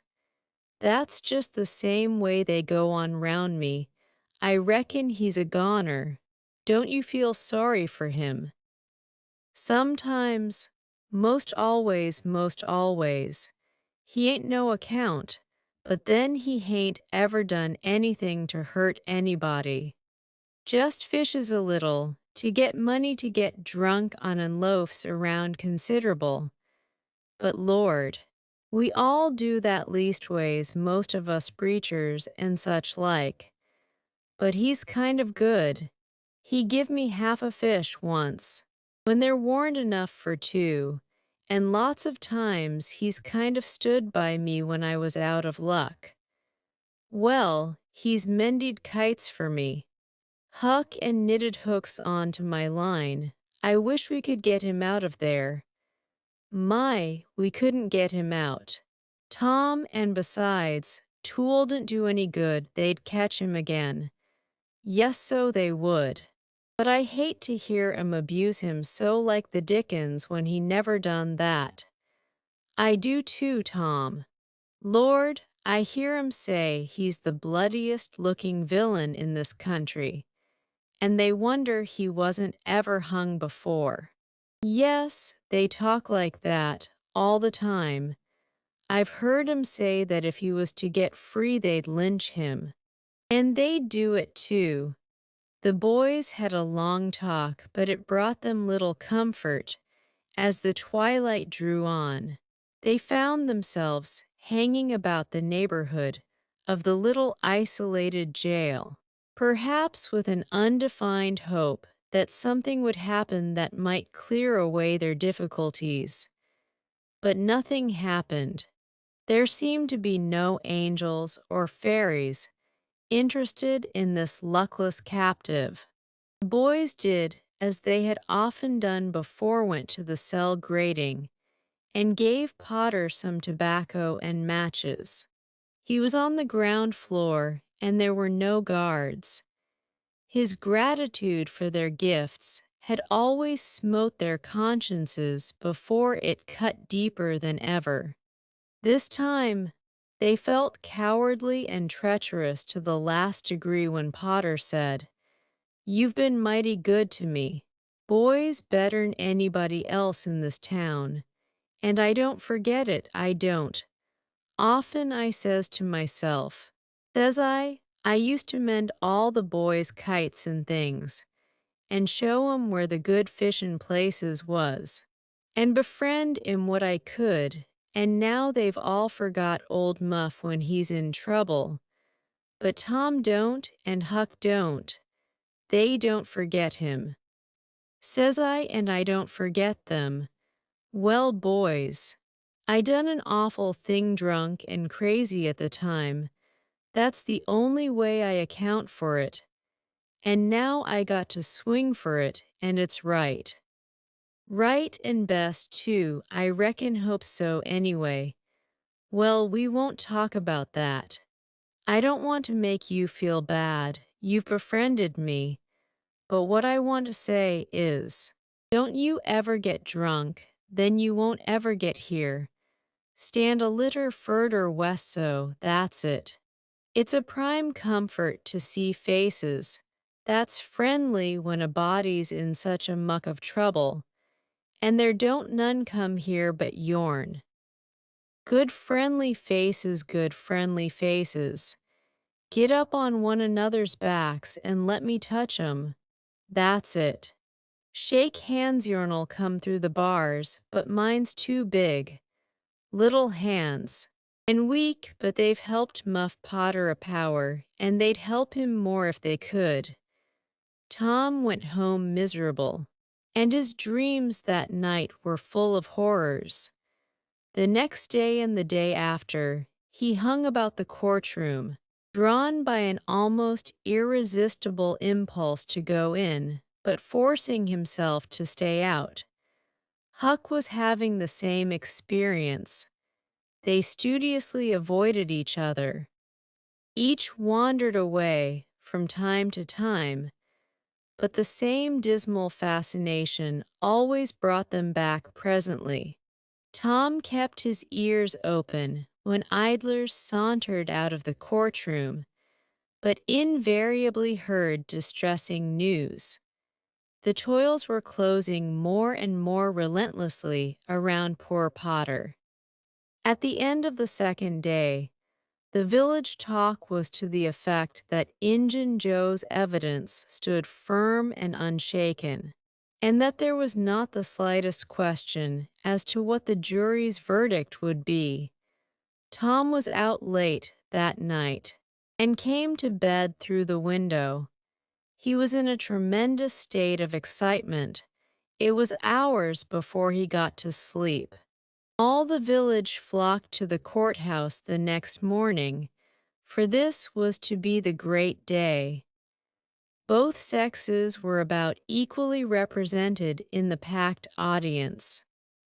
After a long wait, the jury filed in and took their places. Shortly afterward, Potter, pale and haggard, timid and hopeless, was brought in with chains upon him and seated where all the curious eyes could stare at him. No less conspicuous was Injun Joe, stolid as ever. There was another pause, and then the judge arrived, and the sheriff proclaimed the opening of the court. The usual whisperings among the lawyers and gathering together of papers followed. These details and accompanying delays worked up an atmosphere of preparation that was as impressive as it was fascinating. Now a witness was called who testified that he found Muff Potter washing in the brook at an early hour of the morning that the murder was discovered, and that he immediately sneaked away. After some further questioning, counsel for the prosecution said, "Take the witness." The prisoner raised his eyes for a moment, but dropped them again when his own counsel said, "I have no questions to ask him." The next witness proved the finding of the knife near the corpse. Counsel for the prosecution said, "Take the witness. I have no questions to ask him." Potter's lawyer replied. A third witness swore he had often seen the knife in Potter's possession. "Take the witness." Counsel for Potter declined to question him. The faces of the audience began to betray annoyance. Did this attorney mean to throw away his client's life without an effort? Several witnesses deposed concerning Potter's guilty behavior when brought to the scene of the murder. They were allowed to leave the stand without being cross-questioned. Every detail of the damaging circumstances that occurred in the graveyard upon that morning, which all present remembered so well, was brought out by credible witnesses. But none of them were cross-examined by Potter's lawyer. The perplexity and dissatisfaction of the House expressed itself in murmurs and provoked a reproof from the bench. Counsel for the prosecution now said, "By the oaths of citizens whose simple word is above suspicion, we have fastened this awful crime, beyond all possibility of question. Upon the unhappy prisoner at the bar, we rest our case here. A groan escaped from poor Potter, and he put his face in his hands and rocked his body softly to and fro, while a painful silence reigned in the courtroom. Many men were moved, and many women's compassion testified itself in tears. Counsel for the defense rose and said, "Your Honor, in our remarks at the opening of this trial, we foreshadowed our purpose to prove that our client did this fearful deed while under the influence of a blind and irresponsible delirium produced by drink. We have changed our mind. We shall not offer that plea. Call Thomas Sawyer." A puzzled amazement awoke in every face in the house, not even excepting Potter's. Every eye fastened itself with wondering interest upon Tom as he rose and took his place upon the stand. The boy looked wild enough, for he was badly scared. The oath was administered. Thomas Sawyer, where were you on the 17th of June, about the hour of midnight? Tom glanced at Injun Joe's iron face, and his tongue failed him. The audience listened breathless, but the words refused to come. After a few moments, however, the boy got a little of his strength back and managed to put enough of it into his voice to make part of the house hear. "In the graveyard. A little bit louder, please. Don't be afraid. You were in the graveyard." A contemptuous smile flitted across Injun Joe's face. "Were you anywhere near Horse William's grave?" "Yes." "Sir, speak up just a trifle louder. How near were you?" "Near as I am to you." "Were you hidden?" "Or not, I was hid." "Where?" "Behind the elms that's on the edge of the grave." Injun Joe gave a barely perceptible start. "Anyone with you?" "Yes, sir." "I went there with—" Wait a moment. Never mind mentioning your companion's name. We will produce him at the proper time. Did you carry anything there with you?" Tom hesitated and looked confused. "Speak out." "My boy, don't be diffident. The truth is always respectable. What did you take there?" "Only a dead cat." There was a ripple of mirth, which the court checked. "We will produce the skeleton of that cat. Now, my boy, tell us everything that occurred. Tell it in your own way. Don't skip anything, and don't be afraid." Tom began, hesitatingly at first, but as he warmed to his subject, his words flowed more and more easily. In a little while every sound ceased but his own voice. Every eye fixed itself upon him. With parted lips and bated breath, the audience hung upon his words, taking no note of time, wrapped in the ghastly fascinations of the tale. The strain upon pent emotion reached its climax when the boy said, "And as the doctor fetched the board around and Muff Potter fell, Injun Joe jumped with the knife and—" Crash! Quick as lightning the half-breed sprang for a window, tore his way through all opposers, and was gone. Chapter XXIV. Tom was a glittering hero once more, the pet of the old, the envy of the young. His name even went into immortal print, for the village paper magnified him. There were some that believed he would be president, yet, if he escaped hanging. As usual, the fickle, unreasoning world took Muff Potter to its bosom and fondled him as lavishly as it had abused him before. But that sort of conduct is to the world's credit. Therefore it is not well to find fault with it. Tom's days were days of splendor and exultation to him, but his nights were seasons of horror. Injun Joe infested all his dreams, and always with doom in his eye. Hardly any temptation could persuade the boy to stir abroad after nightfall. Poor Huck was in the same state of wretchedness and terror. For Tom had told the whole story to the lawyer the night before the great day of the trial, and Huck was sore afraid that his share in the business might leak out. Yet, notwithstanding Injun Joe's flight, had saved him the suffering of testifying in court. The poor fellow had got the attorney to promise secrecy, but what of that? Since Tom's harassed conscience had managed to drive him to the lawyer's house by night and wring a dread tale from lips that had been sealed with the dismalest and most formidable of oaths, Huck's confidence in the human race was well nigh obliterated.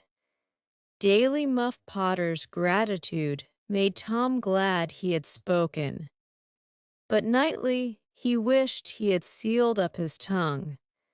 Half the time Tom was afraid Injun Joe would never be captured. The other half he was afraid he would be. He felt sure he never could draw a safe breath again until that man was dead and he had seen the corpse. Rewards had been offered, the country had been scoured, but no Injun Joe was found. One of those omniscient and awe-inspiring marvels. A detective came up from St. Louis, moused around, shook his head, looked wise, and made that sort of astounding success which members of that craft usually achieve. That is to say, he found a clue, but you can't hang a clue for murder, and so after that detective had got through and gone home, Tom felt just as insecure as he was before. The slow days drifted on, and each left behind it a slightly lightened weight of apprehension. Chapter XXV. There comes a time in every rightly constructed boy's life when he has a raging desire to go somewhere and dig for hidden treasure. This desire suddenly came upon Tom one day. He sallied out to find Joe Harper, but failed of success. Next he sought Ben Rogers. He had gone fishing.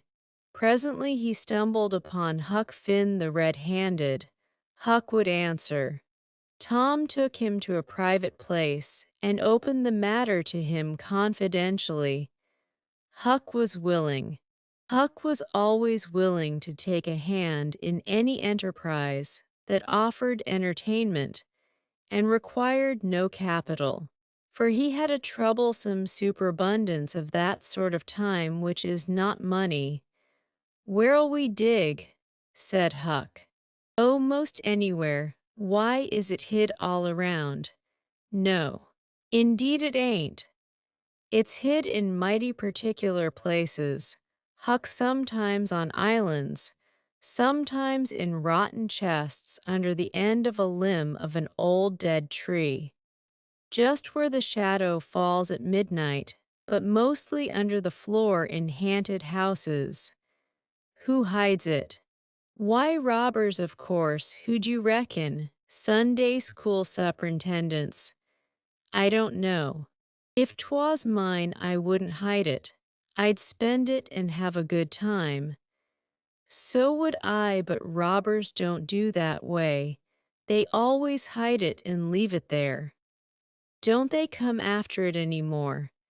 "No, they think they will, but they generally forget the marks, or else they die. Anyway, it lays there a long time and gets rusty, and by somebody finds an old yellow paper that tells how to find the marks. A paper that's got to be ciphered over about a week, because it's mostly signs and hieroglyphics. Hieroglyphics. Hieroglyphics pictures and things, that don't seem to mean anything. Have you got one of them papers? Tom, no. Well then, how you going to find the marks? I don't want any marks. They always bury it under a haunted house or on an island or under a dead tree that's got one limb sticking out. Well, we've tried Jackson's Island a little, and we can try it again sometime. And there's the old haunted house up the Still House branch. And there's lots of dead limb trees, dead loads of 'em. Is it under all of them? How you talk, no. Then how you going to know which one to go for? Go for all of 'em. Why, Tom, it'll take all summer. Well, what of that? Suppose you find a brass pot with $100 in it, all rusty and gray, or rotten chest full of diamonds. How's that? Huck's eyes glowed. That's bully. Plenty bully enough for me. Just you gimme the $100 and I don't want no diamonds. All right. But I bet you I ain't going to throw off on diamonds. Some of 'em's worth $20 a piece there ain't any, hardly.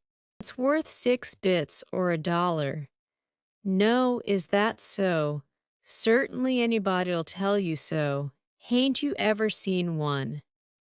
Huck, not as I remember. Oh, kings have slathers of them. Well, I don't know no kings, Tom. I reckon you don't.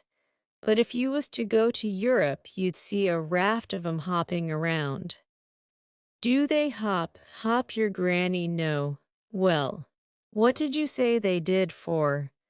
Shucks, I only meant you'd see 'em not hopping. Of course, what do they want to hop for? But I mean you just see 'em scattered around, in a kind of a general way, like that old humpbacked Richard. Richard, what's his other name? He didn't have any other name. Kings don't have any but a given name. No, but they don't. Well, if they like it, Tom, all right. But I don't want to be a king and have only just a given name.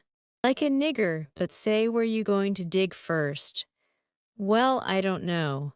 S'pose we tackle that old dead limb tree on the hill t'other side of Stillhouse Branch. I'm agreed. So they got a crippled pick and a shovel and set out on their 3-mile tramp. They arrived hot and panting, and threw themselves down in the shade of a neighboring elm to rest and have a smoke. I like this, said Tom. So do I, say, Huck. If we find a treasure here, what you going to do with your share? Well, I'll have pie and a glass of soda every day, and I'll go to every circus that comes along. I bet I'll have a gay time. Well, ain't you going to save any of it? Save it? What for? Why, so as to have something to live on by and by. Oh, that ain't any use. Hap would come back to this your town some day and get his claws on it if I didn't hurry up. And I tell you he'd clean it out pretty quick. What you going to do with yourn, Tom? I'm going to buy a new drum and a sure enough sword and a red necktie and a bull pup. And get married. Married, that's it, Tom, You ain't in your right mind. Wait you'll see. Well, that's the foolishest thing you could do. Look at Pap and my mother. Fight. Why, they used to fight all the time, I remember. Mighty well, that ain't anything. The girl I'm going to marry won't fight. Tom, I reckon they're all alike. They'll all comb a body. Now you better think 'bout this a while. I tell you better. What's the name of the gal? It ain't a gal at all, it's a girl. It's all the same, I reckon. Some says gal, some says girl, both's right. Like enough. Anyway, what's her name, Tom? I'll tell you some time, not now. All right, that'll do. Only if you get married, I'll be more lonesomer than ever. No, you won't. You'll come and live with me. Now stir out of this and we'll go to digging. They worked and sweated for half an hour. No result. They toiled another half hour. Still no result. Huck said, "Do they always bury it as deep as this?" "Sometimes, not always. Not generally. I reckon we haven't got the right place." So they chose a new spot and began again. The labor dragged a little, but still they made progress. They pegged away in silence for some time. Finally, Huck leaned on his shovel, swabbed the beaded drops from his brow with his sleeve, and said, "Were you going to dig next, after we get this one? I reckon maybe we'll tackle the old tree that's over yonder on Cardiff Hill back of the widow's. I reckon that'll be a good one. But won't the widow take it away from us, Tom? It's on her land. She'd take it away. Maybe she'd like to try it once. Whoever finds one of these hid treasures, it belongs to him. It don't make any difference whose land it's on." That was satisfactory. The work went on. By and by Huck said, "Blame it, we must be in the wrong place again. What do you think? It is mighty curious, Huck. I don't understand it. Sometimes witches interfere. I reckon maybe that's what's the trouble now." "Shucks. Witches ain't got no power in the daytime." "Well, that's so. I didn't think of that. Oh, I know what the matter is. What a blamed lot of fools we are. You got to find out where the shadow of the limb falls at midnight. And that's where you dig. Then consound it, we've fooled away all this work for nothing. Now hang it all. We got to come back in the night. It's an awful long way. Can you get out?" "I bet I will. We've got to do it tonight. Too, because if somebody sees these holes, they'll know in a minute what's here and they'll go for it." "Well, I'll come around and mow tonight." "All right, let's hide the tools in the bushes." The boys were there that night, about the appointed time. They sat in the shadow waiting. It was a lonely place, and an hour made solemn by old traditions. Spirits whispered in the rustling leaves. Ghosts lurked in the murky nooks. The deep baying of a hound floated up out of the distance. An owl answered with his sepulchral note. The boys were subdued by these solemnities and talked little. By and by they judged that 12 had come. They marked where the shadow fell and began to dig. Their hopes commenced to rise. Their interest grew stronger, and their industry kept pace with it. The hole deepened and still deepened. But every time their hearts jumped to hear the pick strike upon something, they only suffered a new disappointment. It was only a stone or a chunk. At last Tom said, "It ain't any use, Huck, we're wrong again." "Well, but we can't be wrong. We spotted the shatter to a dot." "I know it, but then there's another thing." "What's that?" "Why, we only guessed at the time. Like enough it was too late or too early." Huck dropped his shovel. "That's it," said he. "That's the very trouble. We got to give this one up. We can't ever tell the right time. And besides, this kind of thing's too awful. Here this time of night with witches and ghosts fluttering around so.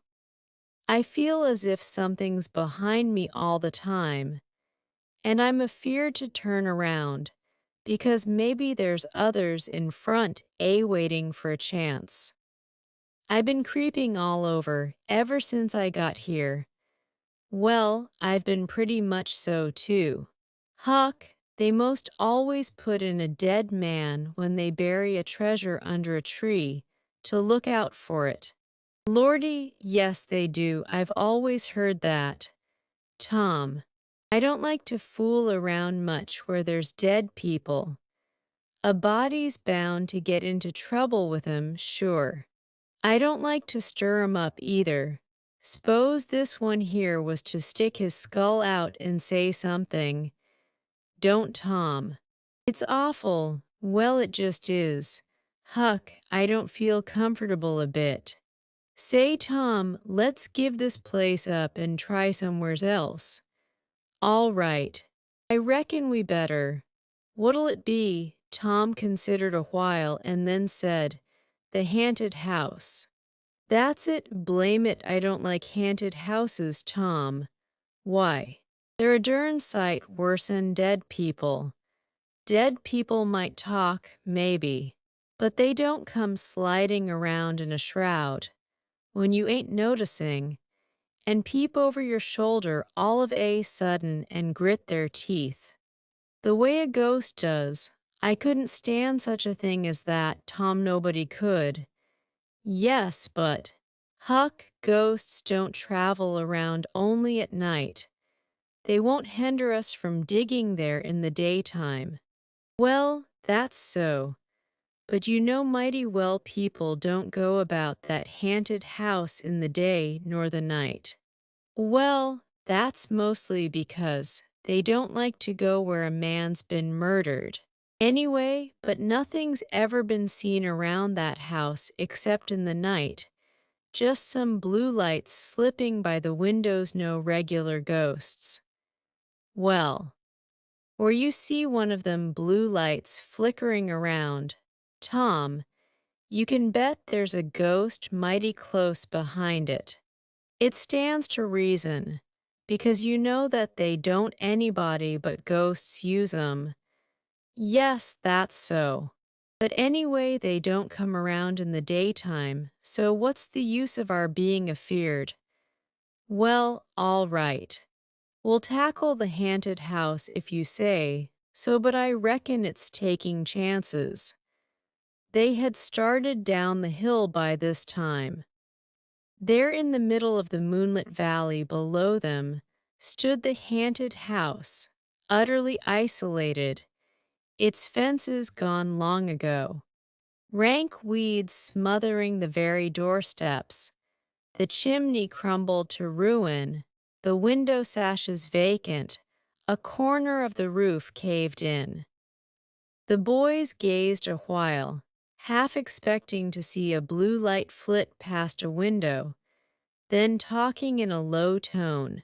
As befitted the time and the circumstances, they struck far off to the right, to give the haunted house a wide berth, and took their way homeward through the woods that adorned the rearward side of Cardiff Hill. Chapter XXVI. About noon the next day, the boys arrived at the dead tree. They had come for their tools. Tom was impatient to go to the haunted house. Huck was measurably so, also, but suddenly said, Looky here, Tom, do you know what day it is? Tom mentally ran over the days of the week, and then quickly lifted his eyes with a startled look in them. My, I never once thought of it, Huck. Well, I didn't neither, but all at once it popped onto me that it was Friday. Blame it, a body can't be too careful. Huck, we might 'a' got into an awful scrape, tackling such a thing on a Friday. MIGHT, better say we would. There's some lucky days, maybe, but Friday ain't. Any fool knows that. I don't reckon you was the first that found it out, Huck. Well, I never said I was. Did I? And Friday ain't all, neither. I had a rotten bad dream last night, dreamed about rats. No sure sign of trouble did they fight. No, well. That's good, Huck. When they don't fight, it's only a sign that there's trouble around, you know. All we got to do is to look mighty sharp and keep out of it. We'll drop this thing for today and play. Do you know Robin Hood? Huck, no, who's Robin Hood? Why, he was one of the greatest men that was ever in England and the best. He was a robber. Cracky, I wished I was. Who did he rob? Only sheriffs and bishops and rich people and kings and such like. But he never bothered the poor. He loved 'em. He always divided up with 'em perfectly square. Well, he must have been a brick. I bet you he was. Huck, oh, he was the noblest man that ever was. They ain't any such men now, I can tell you. He could lick any man in England, with one hand tied behind him, and he could take his U-bow and plug a 10-cent piece every time, a mile and a half. What's a U-bow? I don't know, it's some kind of a bow, of course. And if he hit that dime only on the edge, he would set down and cry and curse. But we'll play Robin Hood at snobby fun. I'll learn you, I'm agreed. So they played Robin Hood all the afternoon, now and then casting a yearning eye down upon the haunted house, and passing a remark about the morrow's prospects and possibilities there. As the sun began to sink into the west, they took their way homeward athwart the long shadows of the trees, and soon were buried from sight in the forests of Cardiff Hill. On Saturday, shortly after noon, the boys were at the dead tree again. They had a smoke and a chat in the shade, and then dug a little in their last hole, not with great hope, but merely because Tom said there were so many cases where people had given up a treasure after getting down within 6 inches of it, and then somebody else had come along and turned it up with a single thrust of a shovel. The thing failed this time, however, so the boys shouldered their tools and went away feeling that they had not trifled with fortune, but had fulfilled all the requirements that belong to the business of treasure hunting. When they reached the haunted house, there was something so weird and grisly about the dead silence that reigned there under the baking sun, and something so depressing about the loneliness and desolation of the place, that they were afraid, for a moment, to venture in. Then they crept to the door and took a trembling peep. They saw a weed-grown, floorless room, unplastered, an ancient fireplace, vacant windows, a ruinous staircase, and here, there, and everywhere hung ragged and abandoned cobwebs. They presently entered, softly, with quickened pulses, talking in whispers, ears alert to catch the slightest sound, and muscles tense and ready for instant retreat. In a little while familiarity modified their fears, and they gave the place a critical and interested examination, rather admiring their own boldness, and wondering at it. Next they wanted to look upstairs. This was something like cutting off retreat, but they got to daring each other. And of course there could be but one result. They threw their tools into a corner and made the ascent. Up there were the same signs of decay. In one corner, they found a closet that promised mystery, but the promise was a fraud. There was nothing in it. Their courage was up now and well in hand. They were about to go down and begin work when "SH," said Tom. "What is it?" whispered Huck, blanching with fright. "SH. There, hear it. Yes. Oh my, let's run. Keep still, don't you budge. They're coming right toward the door." The boys stretched themselves upon the floor with their eyes to knot holes in the planking and lay waiting. In a misery of fear, they've stopped, no coming.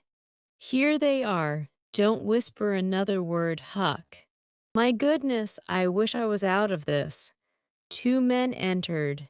Each boy said to himself, "There's the old deaf and dumb Spaniard that's been about town once or twice lately. Never saw t'other man before." T'other was a ragged, unkempt creature with nothing very pleasant in his face. The Spaniard was wrapped in a serape. He had bushy white whiskers. Long white hair flowed from under his sombrero, and he wore green goggles. When they came in, T'other was talking in a low voice. They sat down on the ground, facing the door with their backs to the wall, and the speaker continued his remarks. His manner became less guarded, and his words more distinct as he proceeded. "No," said he. "I've thought it all over, and I don't like it. It's dangerous." "Dangerous," grunted the deaf and dumb Spaniard to the vast surprise of the boys. "Milksop." This voice made the boys gasp and quake. It was Injun Joe's. There was silence for some time. Then Joe said, "What's any more dangerous than that job up yonder, but nothing's come of it. That's different, away up the river so, and not another house about. 'Twon't ever be known that we tried anyway, long as we didn't succeed. Well, what's more dangerous than coming here in the daytime? Anybody would suspicion us that saw us. I know that. But there weren't any other places handy after that fool of a job. I want to quit this shanty.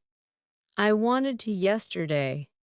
Only it warn't any use trying to stir out of here, with those infernal boys playing over there on the hill right in full view."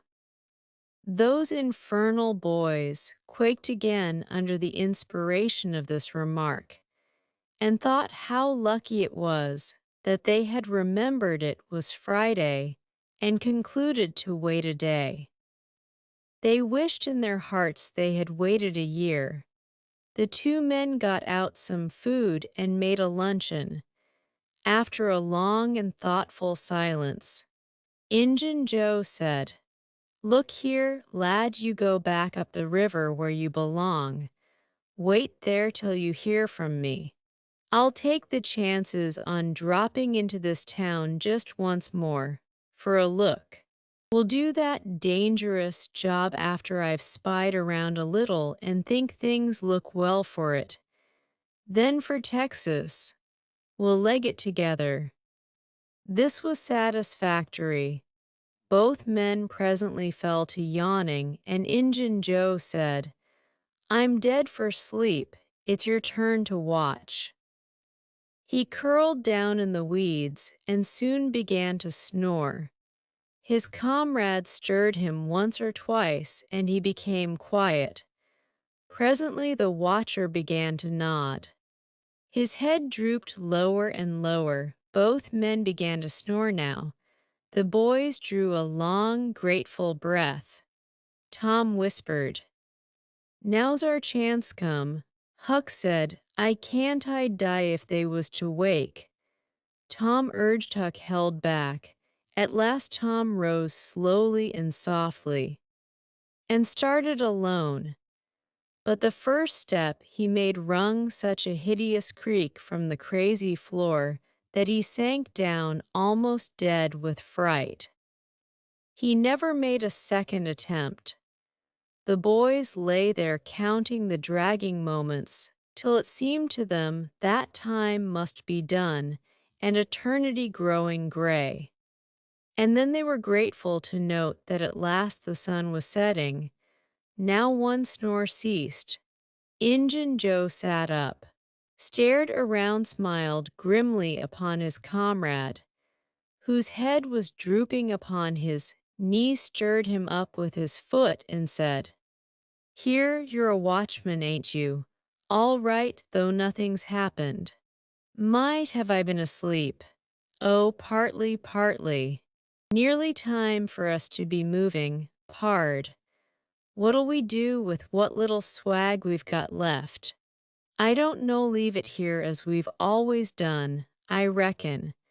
No use to take it away till we start south. 650 in silver's something to carry. Well, all right, it won't matter to come here once more. No, but I'd say come in the night as we used to do, it's better. Yes, but look here. It may be a good while before I get the right chance at that job. Accidents might happen. Tain't in such a very good place. We'll just regularly bury it and bury it deep." "Good idea," said the comrade who walked across the room, knelt down, raised one of the rearward hearthstones, and took out a bag that jingled pleasantly.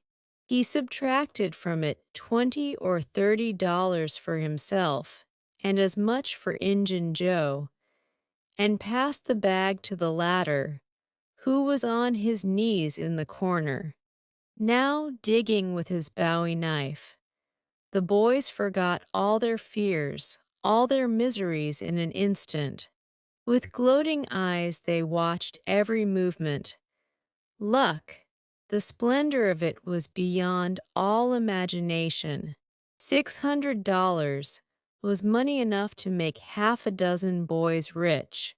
Here was treasure hunting under the happiest auspices. There would not be any bothersome uncertainty as to where to dig. They nudged each other, every moment eloquent nudges, and easily understood, for they simply meant, "Oh, but ain't you glad now we're here?" Joe's knife struck upon something.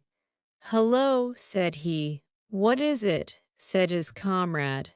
"Half-rotten plank, no, it's a box, I believe. Here, bear a hand and we'll see what it's here for. Never mind, I've broke a hole." He reached his hand in and drew it out. "Man, it's money." The two men examined the handful of coins. They were gold. The boys above were as excited as themselves, and as delighted. Joe's comrade said, "We'll make quick work of this. There's an old rusty pick over amongst the weeds in the corner the other side of the fireplace. I saw it a minute ago." He ran and brought the boys pick and shovel. Injun Joe took the pick, looked it over critically, shook his head, muttered something to himself, and then began to use it. The box was soon unearthed. It was not very large. It was iron-bound and had been very strong before the slow years had injured it. The men contemplated the treasure a while in blissful silence. "Pard, there's thousands of dollars here," said Injun Joe. "'Twas always said that Merle's gang used to be around here one summer," the stranger observed. "I know it," said Injun Joe. "And this looks like it, I should say. Now you won't need to do that job." The half-breed frowned, said he. "You don't know me, least you don't know all about that thing. 'Tain't robbery altogether, it's revenge." And a wicked light flamed in his eyes. "I'll need your help in it. When it's finished, then Texas. Go home to your Nance and your kids and stand by till you hear from me." "Well, if you say so, what'll we do with this? Bury it again?" "Yes, no, by the great Sachem. No, I'd nearly forgot. That pick had fresh earth on it. The boys were sick with terror in a moment. What business has a pick and a shovel here? What business with fresh earth on them? Who brought them here and where are they gone? Have you heard anybody? Seen anybody? What? Bury it again and leave them to come and see the ground disturbed. Not exactly, not exactly. We'll take it to my den. Why? Of course, might have thought of that before. You mean number one. No number two under the cross. The other place is bad too common. All right, it's nearly dark enough to start. Injun Joe got up and went about from window to window cautiously peeping out.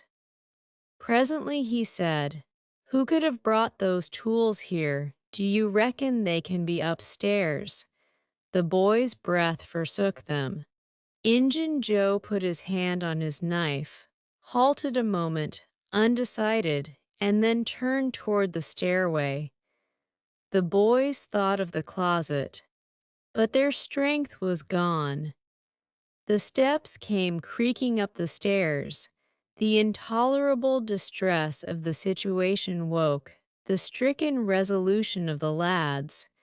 They were about to spring for the closet, when there was a crash of rotten timbers, and Injun Joe landed on the ground amid the debris of the ruined stairway.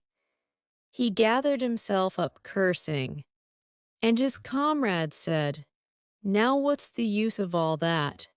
If it's anybody and they're up there, let them stay there, who cares? If they want to jump down now and get into trouble, who objects? It will be dark in 15 minutes, and then let them follow us if they want to. I'm willing. In my opinion, whoever hove those things in here caught a sight of us and took us for ghosts or devils or something. I'll bet they're running yet." Joe grumbled a while. Then he agreed with his friend that what daylight was left ought to be economized in getting things ready for leaving. Shortly afterward, they slipped out of the house in the deepening twilight and moved toward the river with their precious box. Tom and Huck rose up, weak but vastly relieved, and stared after them through the chinks between the logs of the house. Follow, not they.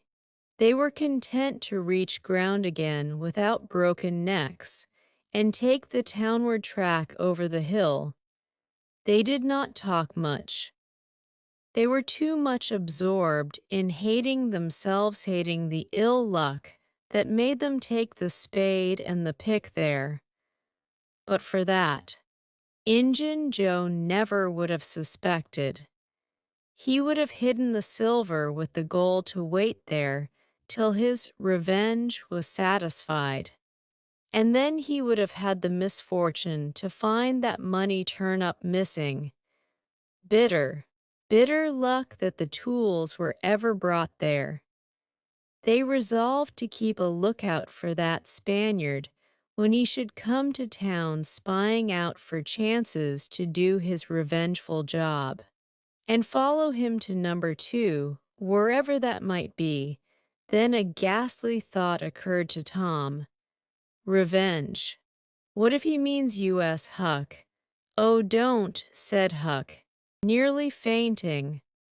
They talked it all over, and as they entered town, they agreed to believe that he might possibly mean somebody else, at least that he might at least mean nobody but Tom, since only Tom had testified. Very, very small comfort it was to Tom to be alone in danger. Company would be a palpable improvement, he thought. Chapter XXVII. The adventure of the day mightily tormented Tom's dreams that night. 4 times he had his hands on that rich treasure, and 4 times it wasted to nothingness in his fingers, as sleep forsook him and wakefulness brought back the hard reality of his misfortune. As he lay in the early morning, recalling the incidents of his great adventure, he noticed that they seemed curiously subdued and far away, somewhat as if they had happened in another world, or in a time long gone by. Then it occurred to him that the great adventure itself must be a dream. There was one very strong argument in favor of this idea, namely, that the quantity of coin he had seen was too vast to be real. He had never seen as much as $50 in one mass before, and he was like all boys of his age and station in life, in that he imagined that all references to hundreds and thousands were mere fanciful forms of speech, and that no such sums really existed in the world. He never had supposed for a moment that so large a sum as $100 was to be found in actual money in anyone's possession. If his notions of hidden treasure had been analyzed, they would have been found to consist of a handful of real dimes and a bushel of vague, splendid, ungraspable dollars. But the incidents of his adventure grew sensibly sharper and clearer under the attrition of thinking them over. And so he presently found himself leaning to the impression that the thing might not have been a dream, after all. This uncertainty must be swept away. He would snatch a hurried breakfast and go and find Huck. Huck was sitting on the gunwale of a flatboat, listlessly dangling his feet in the water and looking very melancholy. Tom concluded to let Huck lead up to the subject. If he did not do it, then the adventure would be proved to have been only a dream. "Hello, Huck. Hello. Yourself, silence for a minute. Tom, if we'd 'a' left the blame tools at the dead tree, we'd 'a' got the money. Oh, ain't it awful? 'Tain't a dream, then. 'Tain't a dream. Somehow I most wish it was. Dogged if I don't, Huck. What ain't a dream? Oh, that thing yesterday, I been half thinking it was. Dream. If them stairs hadn't broke down you'd 'a' seen how much dream it was. I've had dreams enough all night, with that patch-eyed Spanish devil going for me all through 'em. Rot him. No, not rot him. Find him, track the money. Tom will never find him. A feller don't have only one chance for such a pylon that one's lost. I'd feel mighty shaky if I was to see him, anyway. Well, so'd I, but I'd like to see him anyway and track him out to his number 2. Number 2, yes, that's it. I've been thinking 'bout that, but I can't make nothing out of it. What do you reckon it is? I don't know, it's too deep. Say, Huck, maybe it's the number of a house.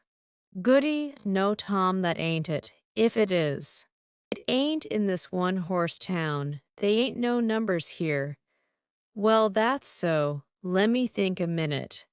Here it's the number of a room in a tavern, you know. Oh, that's the trick. They ain't only 2 taverns. We can find out quick. You stay here, Huck, till I come." Tom was off at once. He did not care to have Huck's company in public places. He was gone half an hour. He found that in the best tavern, number 2 had long been occupied by a young lawyer, and was still so occupied. In the less ostentatious house, number 2 was a mystery. The tavern keeper's young son said it was kept locked all the time, and he never saw anybody go into it or come out of it except at night. He did not know any particular reason for this state of things, had some little curiosity, but it was rather feeble. had made the most of the mystery by entertaining himself with the idea that that room was haunted, had noticed that there was a light in there the night before. "That's what I found out, Huck. I reckon that's the very no." Two were after. "I reckon it is, Tom. Now what you going to do?" "Lemme think." Tom thought a long time, then he said, "I'll tell you, the back door of that no. Two is the door that comes out into that little close alley between the tavern and the old rattle trap of a brick store. Now you get hold of all the door keys you can find, and I'll nip all of Auntie's, and the first dark night we'll go there and try 'em. And mind you, keep a lookout for Injun Joe, because he said he was going to drop into town and spy around once more for a chance to get his revenge. If you see him, you just follow him. And if he don't go to that number 2, that ain't the place. Lordy, I don't want to follow him by myself. Why, it'll be night, sure. He mightn't ever see you, and if he did, maybe he'd never think anything. Well, if it's pretty dark, I reckon I'll track him. I dunno, I'll try." "You bet I'll follow him if it's dark, Huck. Why, he might have found out he couldn't get his revenge, and be going right after that money. It's so, Tom. It's so, I'll follow him, I will by jingoes. Now you're talking. Don't you ever weaken, Huck, and I won't." Chapter XXVII. That night Tom and Huck were ready for their adventure. They hung about the neighborhood of the tavern until after 9, one watching the alley at a distance, and the other the tavern door. Nobody entered the alley or left it. Nobody resembling the Spaniard entered or left the tavern door. The night promised to be a fair one, so Tom went home with the understanding that if a considerable degree of darkness came on, Huck was to come and mow, whereupon he would slip out and try the keys. But the night remained clear, and Huck closed his watch and retired to bed in an empty sugar hogshead about 12. Tuesday the boys had the same ill luck. Also Wednesday, but Thursday night promised better. Tom slipped out in good season with his aunt's old tin lantern and a large towel to blindfold it with. He hid the lantern in Huck's sugar hogshead, and the watch began. An hour before midnight the tavern closed up and its lights, the only ones thereabouts, were put out. No Spaniard had been seen. Nobody had entered or left the alley. Everything was auspicious. The blackness of darkness reigned. The perfect stillness was interrupted only by occasional mutterings of distant thunder. Tom got his lantern, lit it in the hogshead, wrapped it closely in the towel, and the two adventurers crept in the gloom toward the tavern. Huck stood sentry, and Tom felt his way into the alley. Then there was a season of waiting anxiety that weighed upon Huck's spirits like a mountain. He began to wish he could see a flash from the lantern. It would frighten him, but it would at least tell him that Tom was alive yet. It seemed hours since Tom had disappeared. Surely he must have fainted. Maybe he was dead. Maybe his heart had burst under terror and excitement. In his uneasiness, Huck found himself drawing closer and closer to the alley, fearing all sorts of dreadful things, and momentarily expecting some catastrophe to happen that would take away his breath. There was not much to take away, for he seemed only able to inhale it by thimblefuls, and his heart would soon wear itself out, the way it was beating. Suddenly there was a flash of light, and Tom came tearing by him. "Run," said he. "Run for your life." He needn't have repeated it, once was enough. Huck was making 30 or 40 miles an hour before the repetition was uttered. The boys never stopped till they reached the shed of a deserted slaughterhouse at the lower end of the village. Just as they got within its shelter, the storm burst and the rain poured down. As soon as Tom got his breath, he said, "Huck, it was awful. I tried 2 of the keys just as soft as I could, but they seemed to make such a power of racket that I couldn't hardly get my breath, I was so scared. They wouldn't turn in the lock, either. Well, without noticing what I was doing, I took hold of the knob, and open comes the door.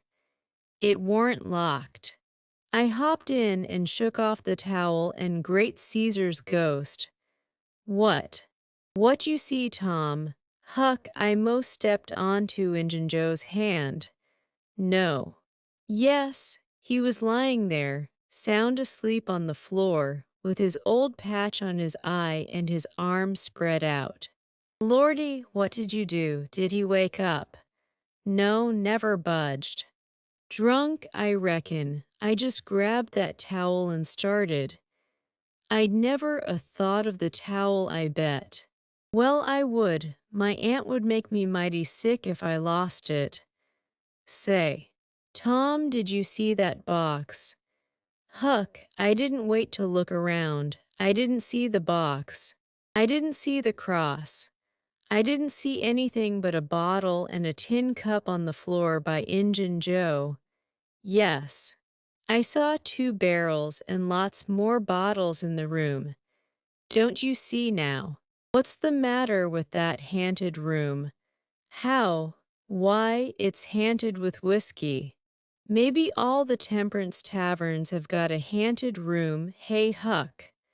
Well, I reckon maybe that's so. Who'd have thought such a thing? But say, Tom, now's a mighty good time to get that box, if Injun Joe's drunk. It is that. You try it, Huck shuddered. Well, no, I reckon not. And I reckon not.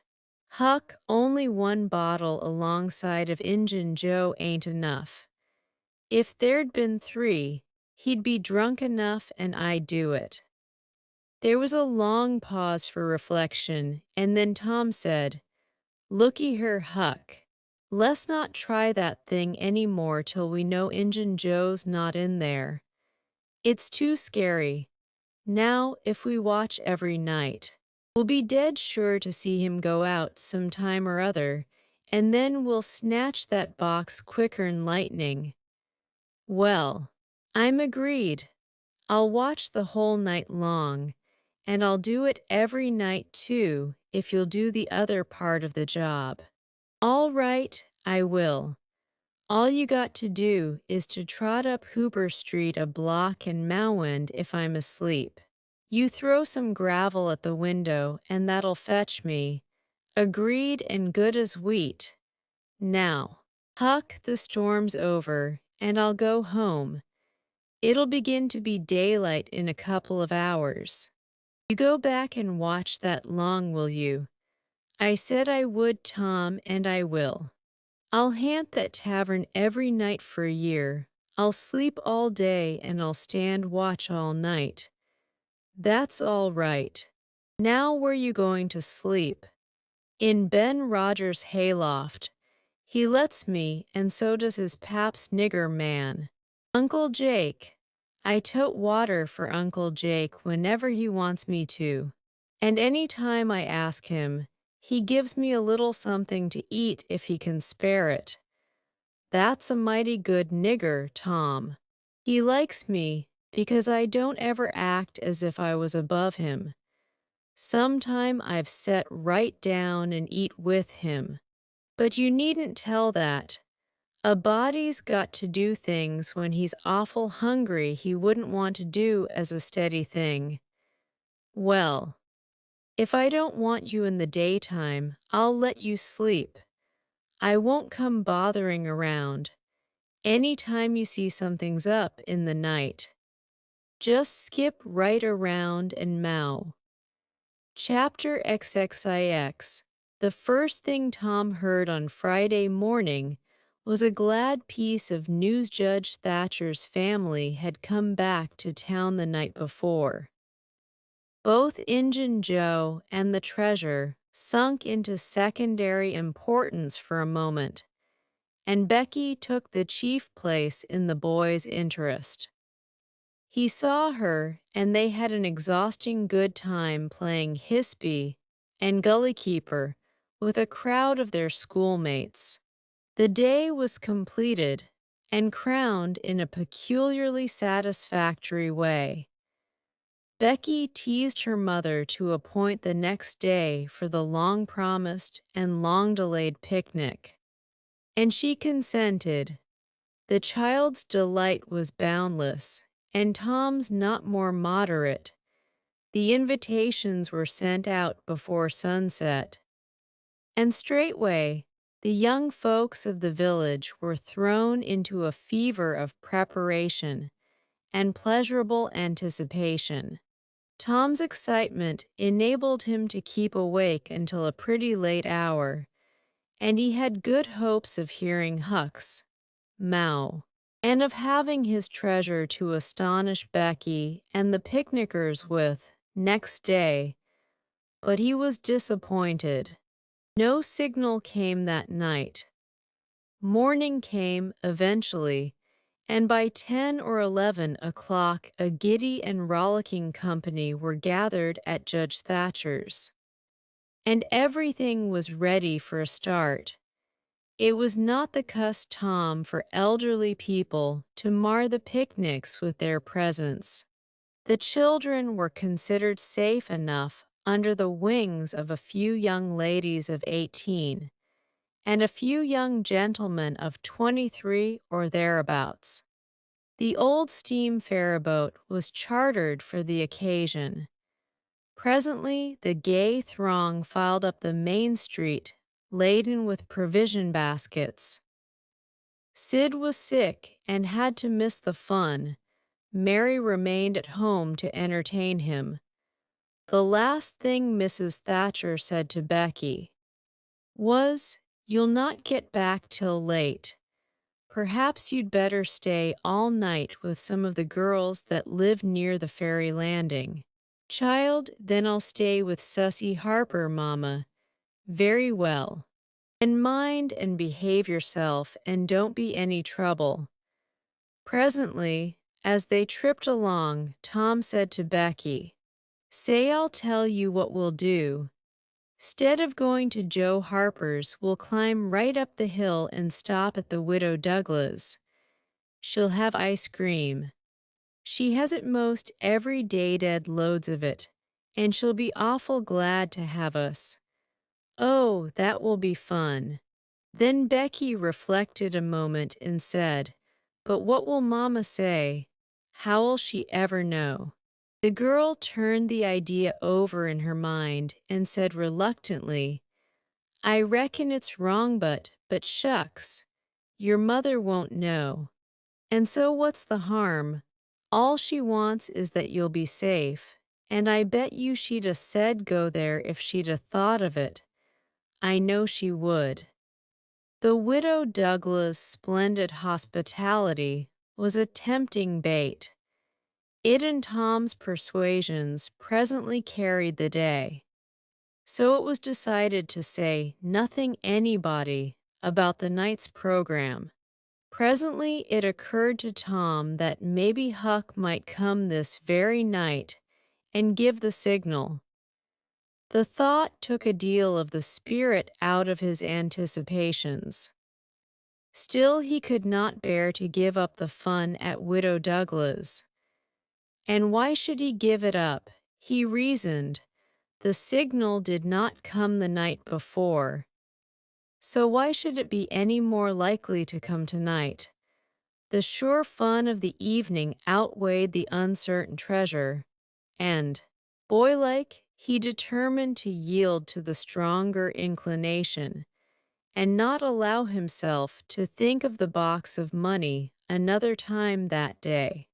3 miles below town, the ferryboat stopped at the mouth of a woody hollow and tied up. The crowd swarmed ashore, and soon the forest distances and craggy heights echoed far and near with shoutings and laughter.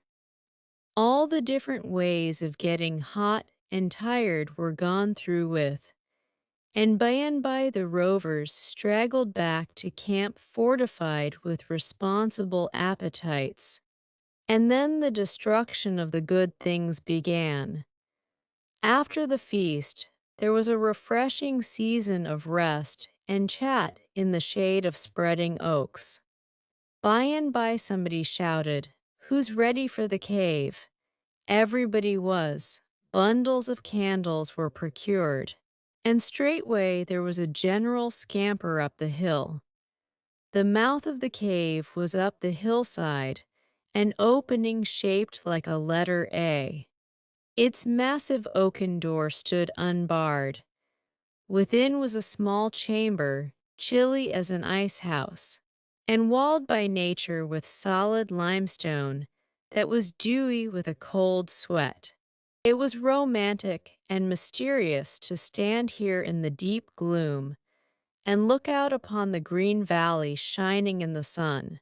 But the impressiveness of the situation quickly wore off, and the romping began again. The moment a candle was lighted, there was a general rush upon the owner of it. A struggle and a gallant defense followed, but the candle was soon knocked down or blown out, and then there was a glad clamor of laughter and a new chase. But all things have an end. By Anby, the procession went filing down the steep descent of the main avenue. The flickering rank of lights, dimly revealing the lofty walls of rock, almost to their point of junction, 60 feet overhead. This main avenue was not more than 8 or 10 feet wide. Every few steps other lofty and still narrower crevices branched from it on either hand for McDougal's cave was but a vast labyrinth of crooked aisles that ran into each other and out again and led nowhere. It was said that one might wander days and nights together through its intricate tangle of rifts and chasms and never find the end of the cave, and that he might go down, and down and still down, into the earth, and it was just the same labyrinth under labyrinth, and no end to any of them. No man knew the cave. That was an impossible thing. Most of the young men knew a portion of it, and it was not customary to venture much beyond this known portion. Tom Sawyer knew as much of the cave as anyone.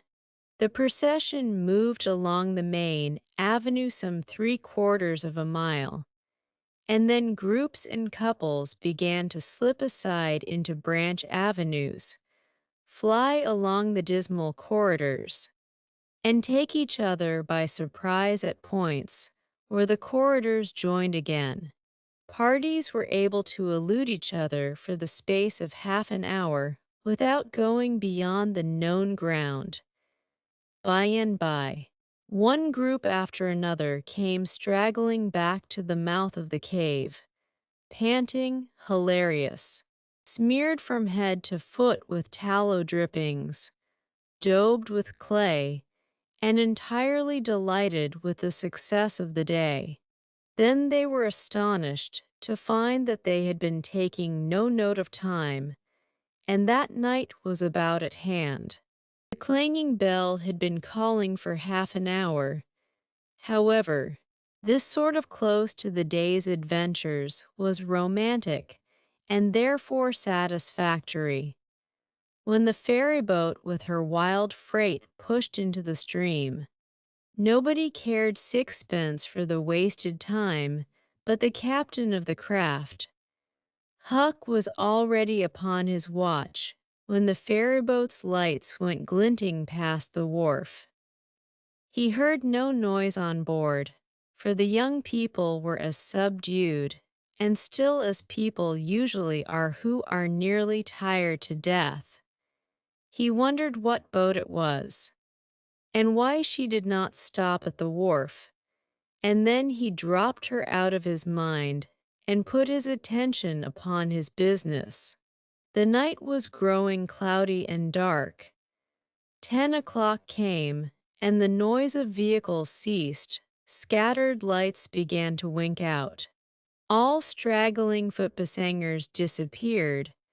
The village betook itself to its slumbers and left the small watcher alone with the silence and the ghosts. 11 o'clock came, and the tavern lights were put out.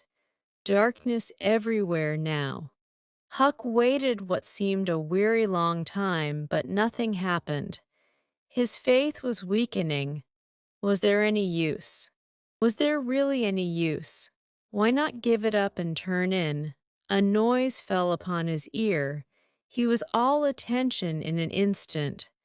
The alley door closed softly. He sprang to the corner of the brick store.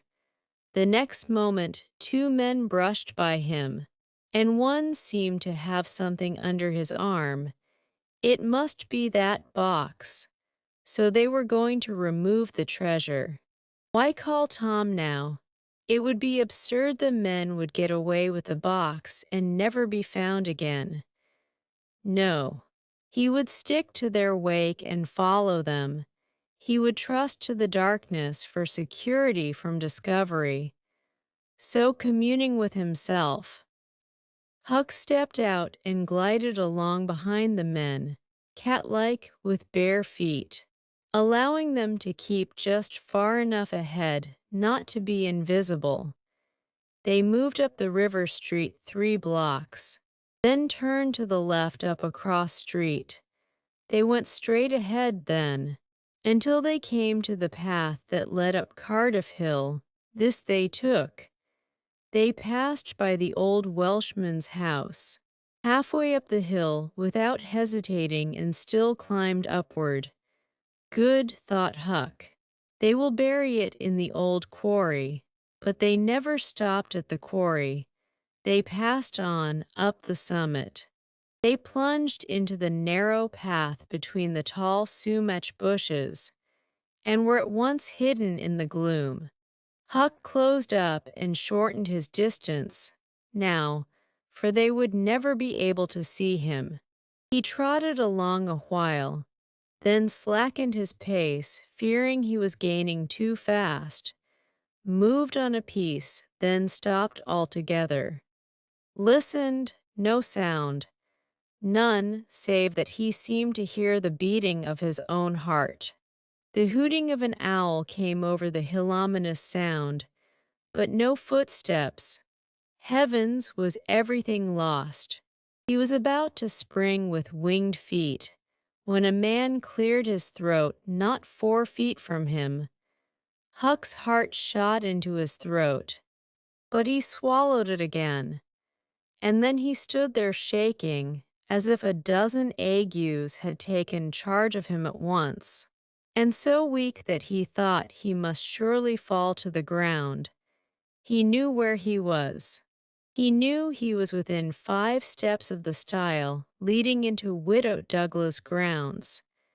Very well, he thought. Let them bury it there. It won't be hard to find. Now there was a very low voice in Joe's. Damn her. Maybe she's got company. There's lights, late as it is. I can't see any. This was that stranger's voice, the stranger of the haunted house. A deadly chill went to Huck's heart. This, then, was the revenge job. His thought was to fly. Then he remembered that the Widow Douglas had been kind to him more than once. And maybe these men were going to murder her. He wished he dared venture to warn her. But he knew he didn't dare. They might come and catch him. He thought all this, and more in the moment that elapsed between the stranger's remark and Injun Joe's next, which was because the bush is in your way. Now this way, now you see, don't you? Yes. Well, there is company there. I reckon better give it up. Give it up, and I just leaving this country forever. Give it up and maybe never have another chance. I tell you again, as I've told you before, I don't care for her swag. You may have it.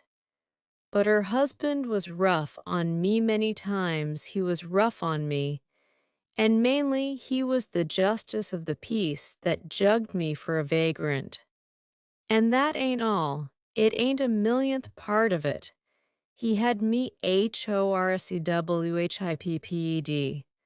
horsewhipped in front of the jail like a nigger, with all the town looking on.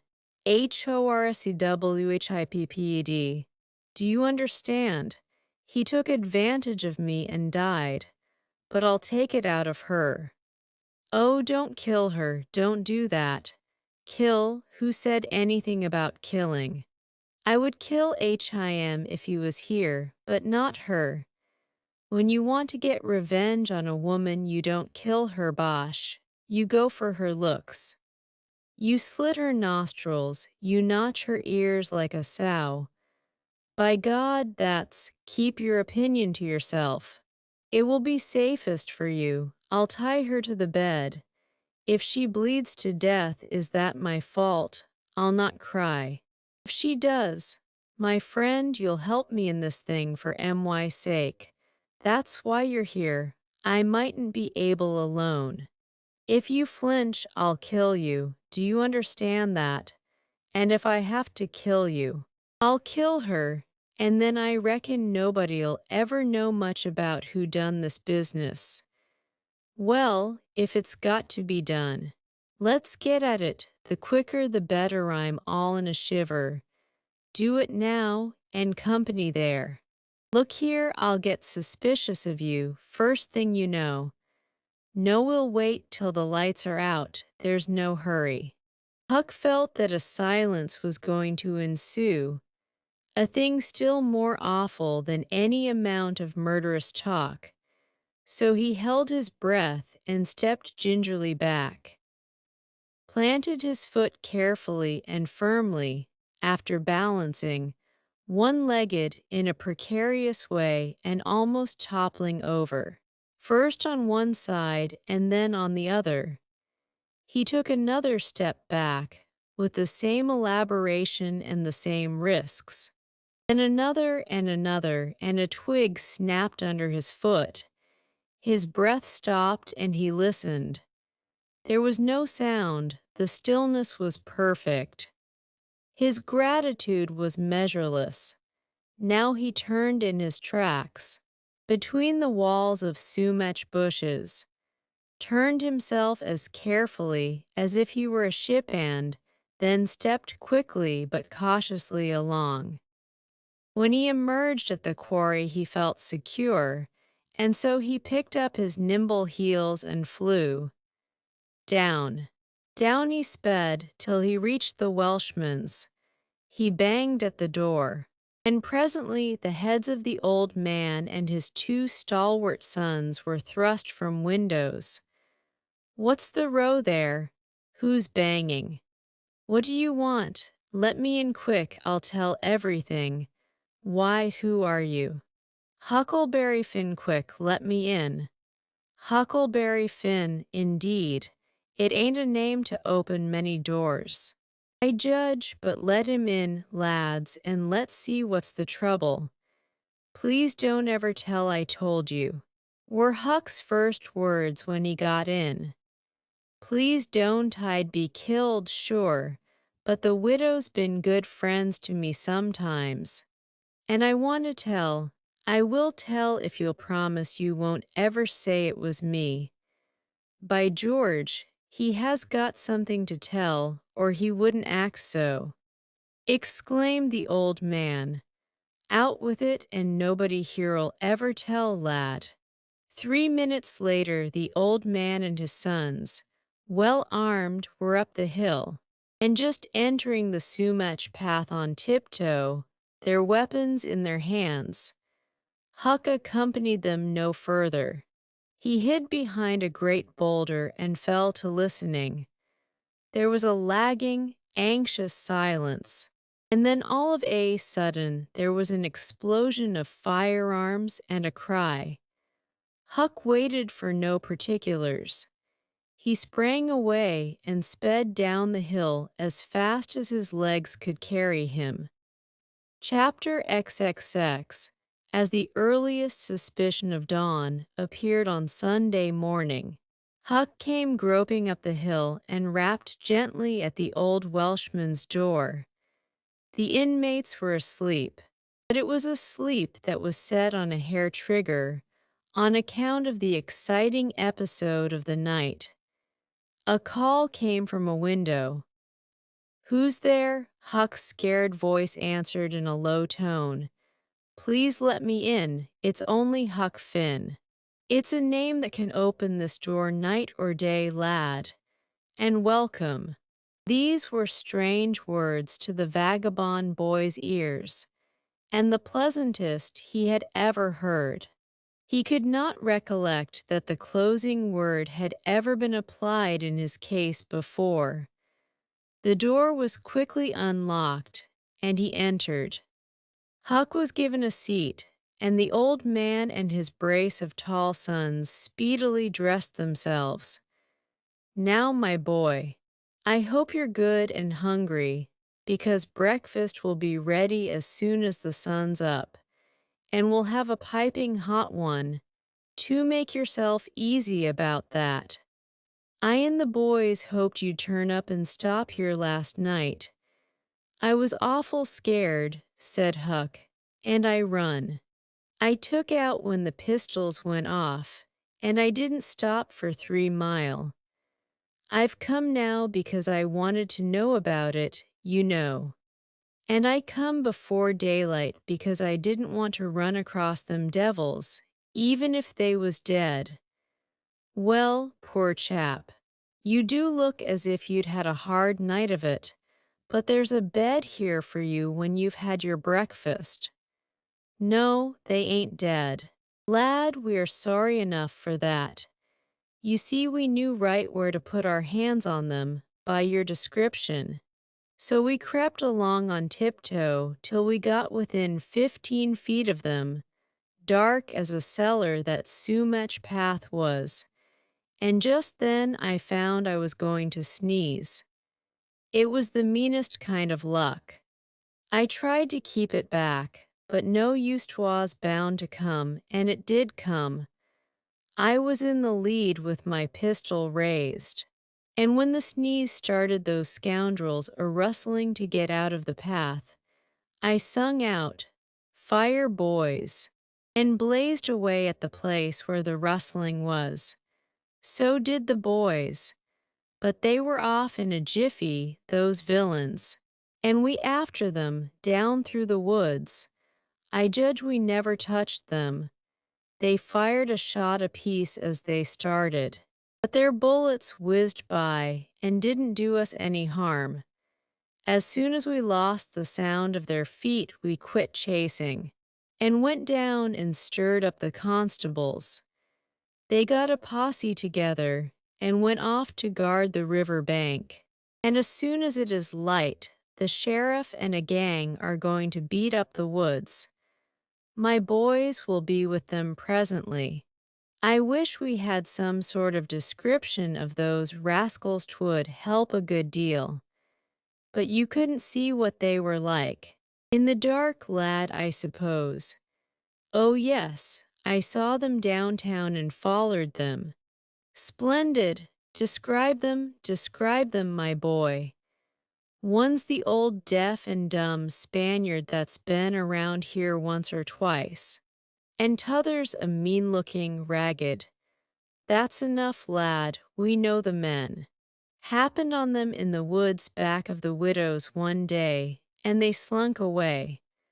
Off with you, boys, and tell the sheriff get your breakfast tomorrow morning. The Welshman's sons departed at once. As they were leaving the room, Huck sprang up and exclaimed, "Oh, please don't tell anybody it was me that blowed on them." "Oh, please. All right if you say it, Huck. But you ought to have the credit of what you did." "Oh, no, no, please don't tell." When the young men were gone, the old Welshman said, "They won't tell and I won't, but why don't you want it known?" Huck would not explain, further than to say that he already knew too much about one of those men, and would not have the man know that he knew anything against him for the whole world. He would be killed for knowing it. Sure, the old man promised secrecy once more and said, "How did you come to follow these fellows, lad? Were they looking suspicious?" Huck was silent while he framed a duly cautious reply. Then he said, "Well, you see, I'm a kind of a hard lot, least everybody says so, and I don't see nothing agin it, and sometimes I can't sleep much, on account of thinking about it and sort of trying to strike out a new way of doing. That was the way of it last night. I couldn't sleep.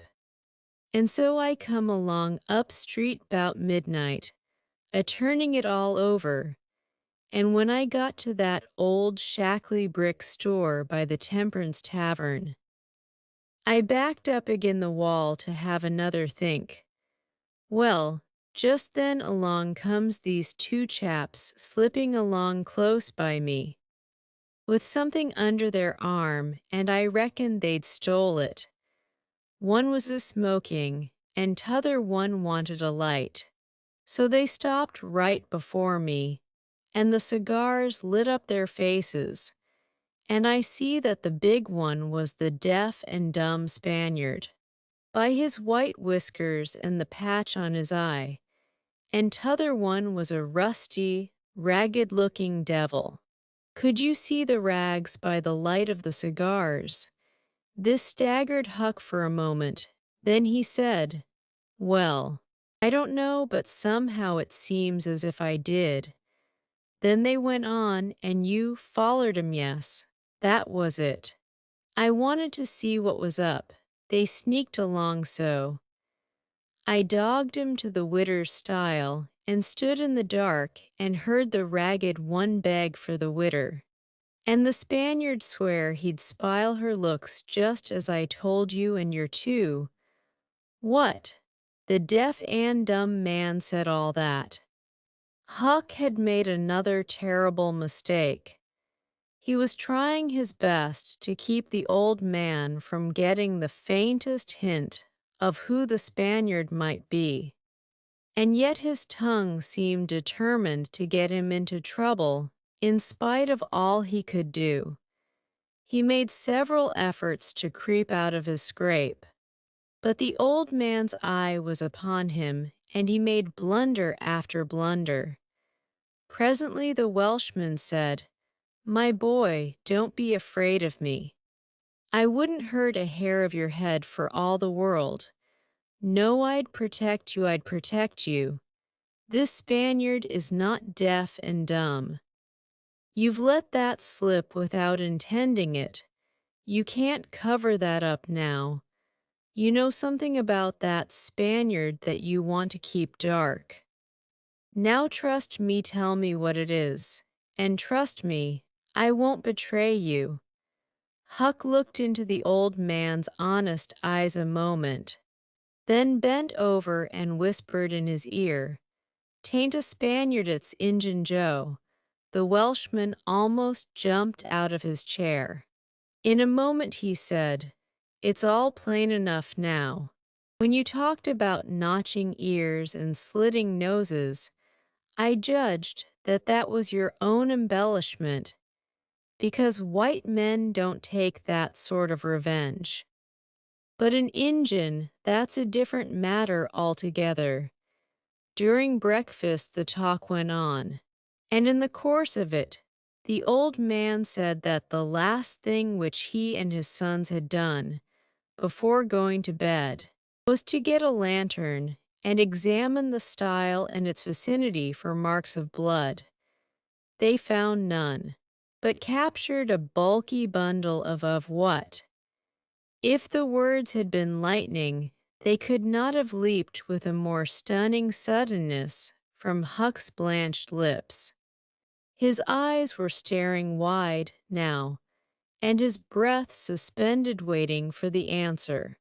The Welshman started, stared in return 3 seconds, 5 seconds, 10, then replied, "Of burglars' tools. Why? What's the matter with you?" Huck sank back, panting gently but deeply, unutterably grateful. The Welshman eyed him gravely, curiously, and presently said, "Yes, burglars' tools. That appears to relieve you a good deal. But what did give you that turn? What were you expecting we'd found?" Huck was in a close place. The inquiring eye was upon him. He would have given anything for material for a plausible answer. Nothing suggested itself. The inquiring eye was boring deeper, and deeper a senseless reply offered. There was no time to weigh it. So at a venture he uttered it feebly. "Sunday school books, maybe."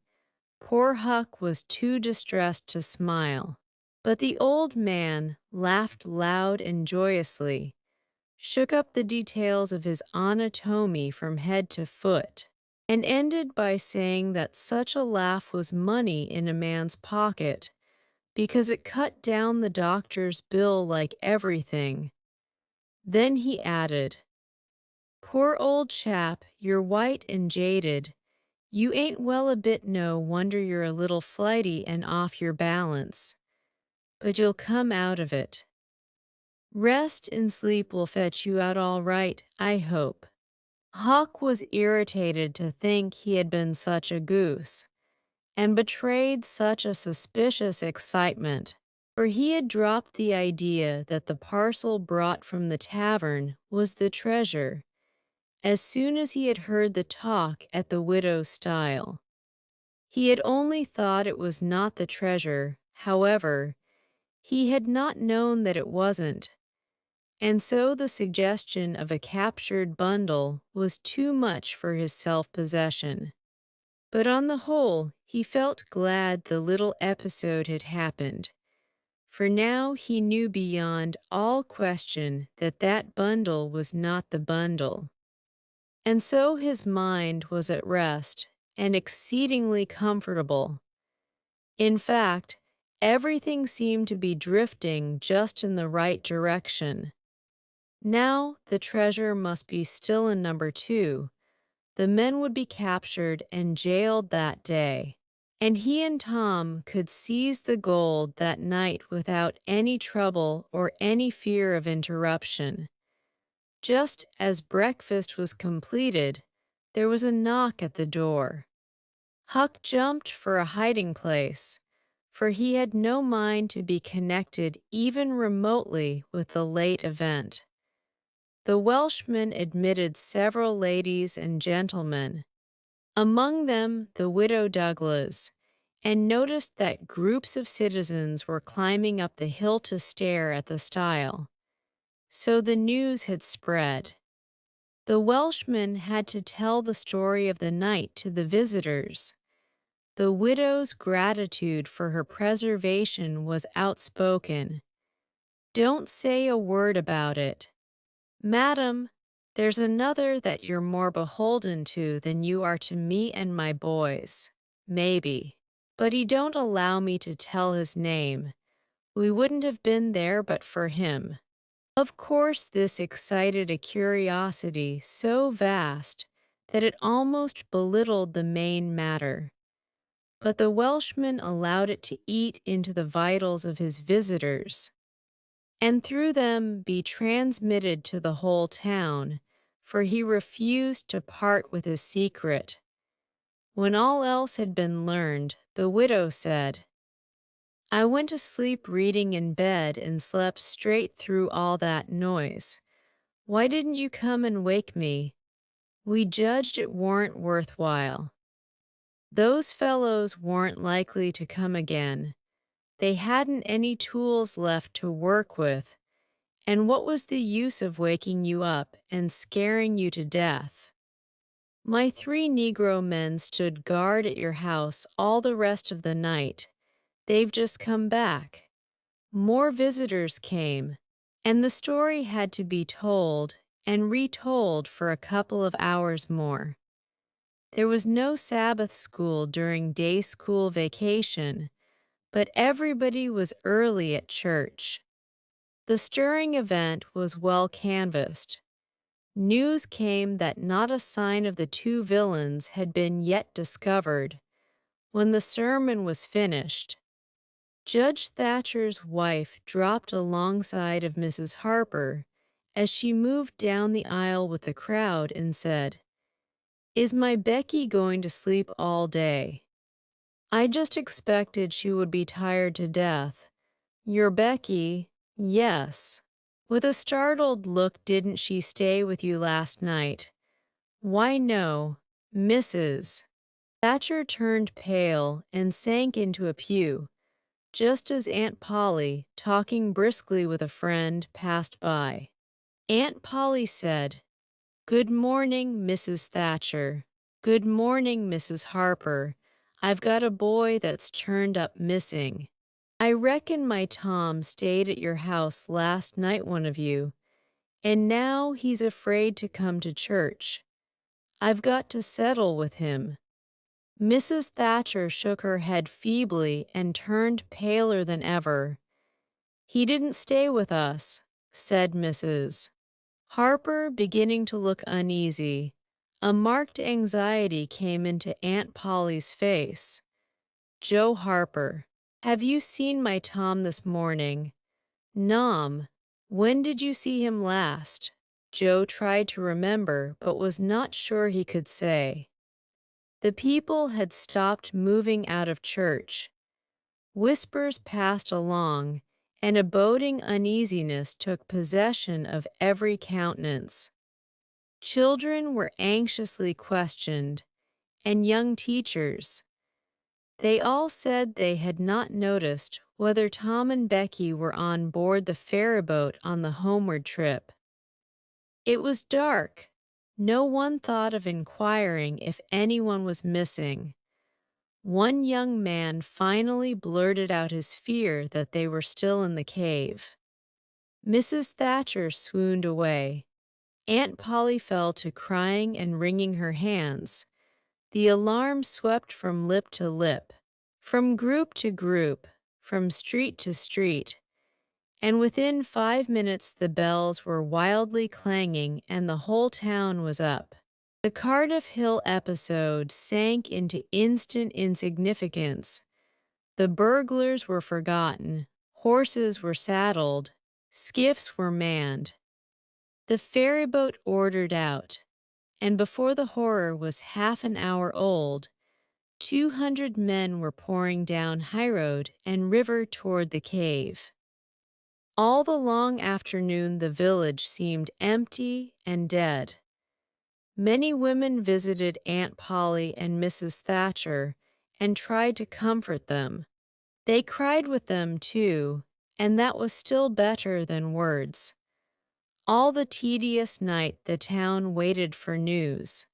But when the morning dawned at last, all the word that came was, "Send more candles and send food." Mrs. Thatcher was almost crazed. And Aunt Polly also. Judge Thatcher sent messages of hope and encouragement from the cave, but they conveyed no real cheer. The old Welshman came home toward daylight, spattered with candle grease, smeared with clay, and almost worn out. He found Huck still in the bed that had been provided for him and delirious with fever. The physicians were all at the cave. So the widow Douglas came and took charge of the patient. She said she would do her best by him because, whether he was good, bad, or indifferent, he was the Lord's, and nothing that was the Lord's was a thing to be neglected. The Welshman said Huck had good spots in him, and the widow said, "You can depend on it. That's the Lord's mark. He don't leave it off. He never does. Puts it somewhere on every creature that comes from his hands." Early in the forenoon, parties of jaded men began to straggle into the village, but the strongest of the citizens continued searching. All the news that could be gained was that remotenesses of the cavern were being ransacked that had never been visited before, that every corner and crevice was going to be thoroughly searched, that wherever one wandered through the maze of passages, lights were to be seen flitting hither and thither in the distance, and shoutings and pistol shots sent their hollow reverberations to the ear down the somber aisles. In one place, far from the section usually traversed by tourists, the names BCKY Tom had been found traced upon the rocky wall with candle smoke, and near at hand a grease-soiled bit of ribbon. Mrs. Thatcher recognized the ribbon and cried over it. She said it was the last relic she should ever have of her child, and that no other memorial of her could ever be so precious, because this one parted latest from the living body before the awful death came. Some said that now and then, in the cave, a faraway speck of light would glimmer, and then a glorious shout would burst forth, and a score of men go trooping down the echoing island. Then a sickening disappointment always followed. The children were not there. It was only a searcher's light. 3 dreadful days and nights dragged their tedious hours along, and the village sank into a hopeless stupor. No one had heart for anything. The accidental discovery just made that the proprietor of the Temperance Tavern kept liquor on his premises scarcely fluttered the public pulse, tremendous as the fact was. In a lucid interval, Huck feebly led up to the subject of taverns, and finally asked dimly, dreading the worst, if anything had been discovered at the Temperance Tavern since he had been ill. "Yes," said the widow. Huck started up in bed wild-eyed. "What? What was it?" "Liquor, and the place has been shut up." "Lie down, child. What a turn you did give me. Only tell me just one thing, only just one, please.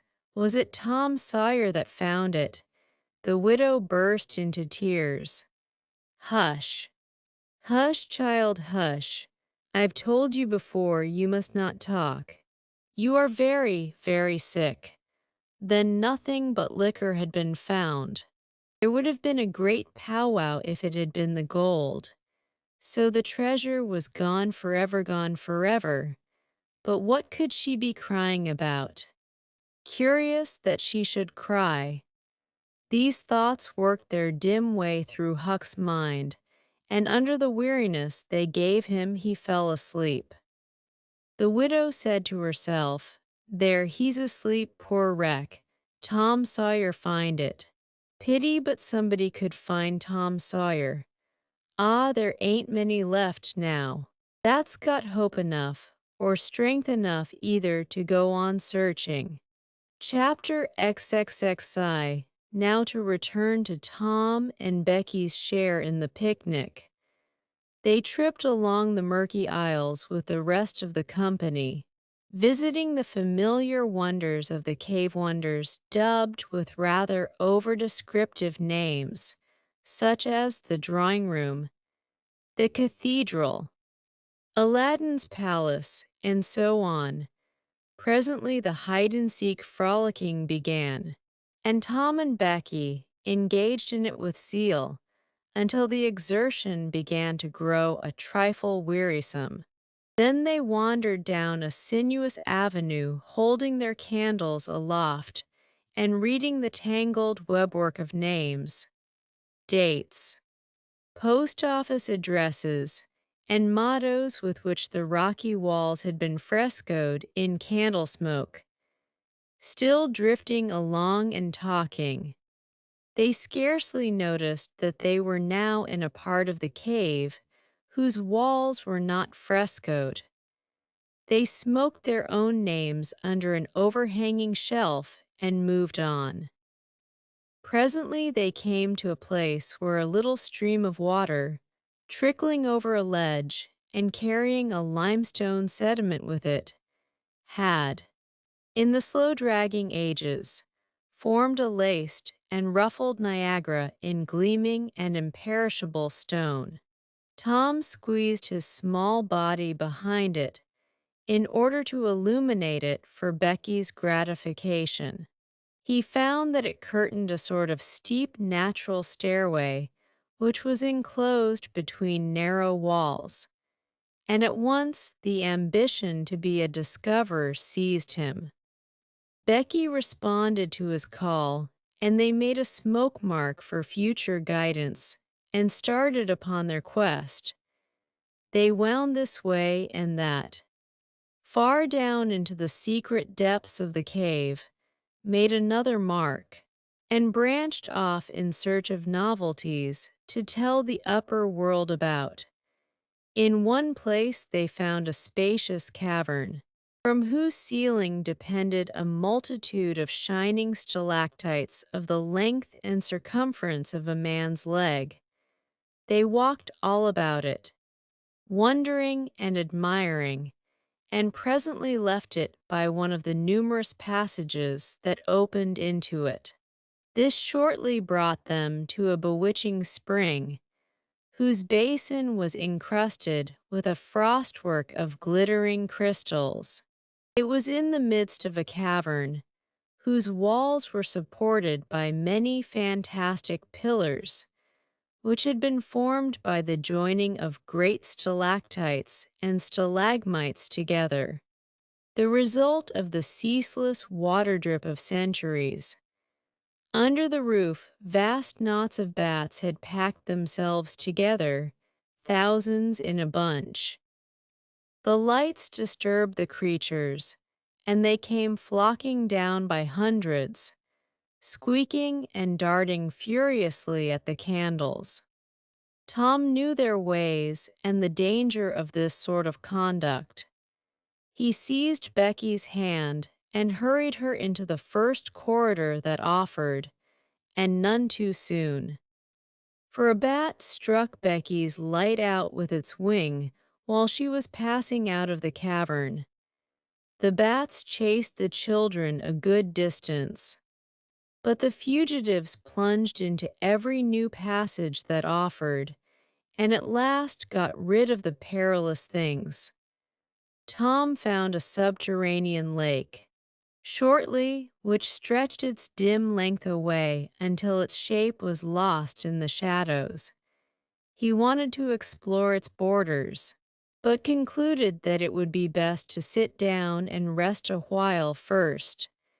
Now, for the first time, the deep stillness of the place laid a clammy hand upon the spirits of the children.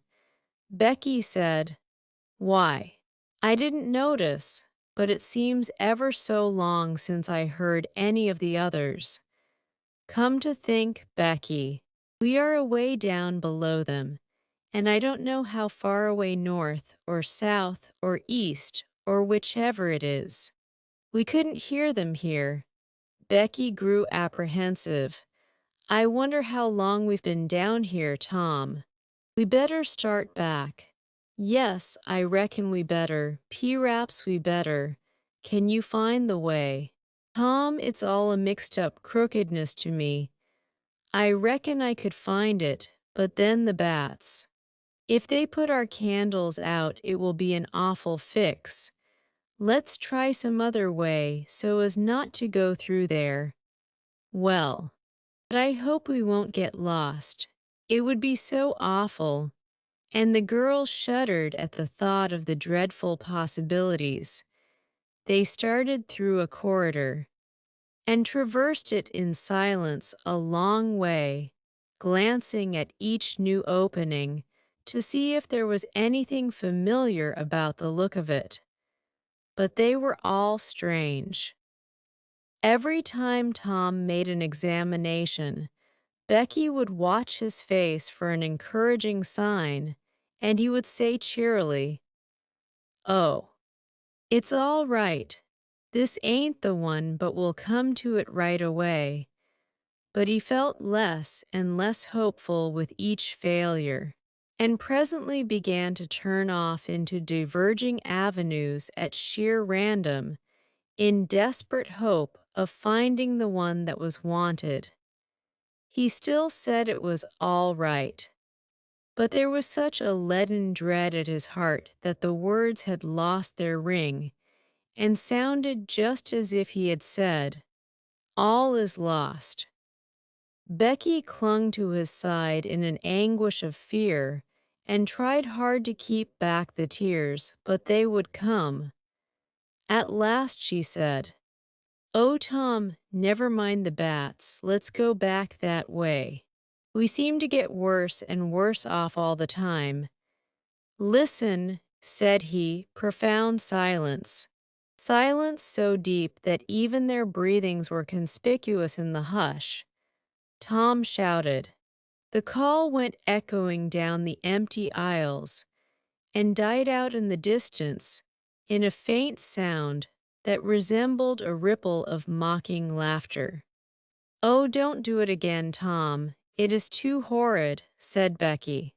"It is horrid, but I better, Becky. They might hear us, you know." And he shouted again. The might was even a chillier horror than the ghostly laughter. It so confessed a perishing hope.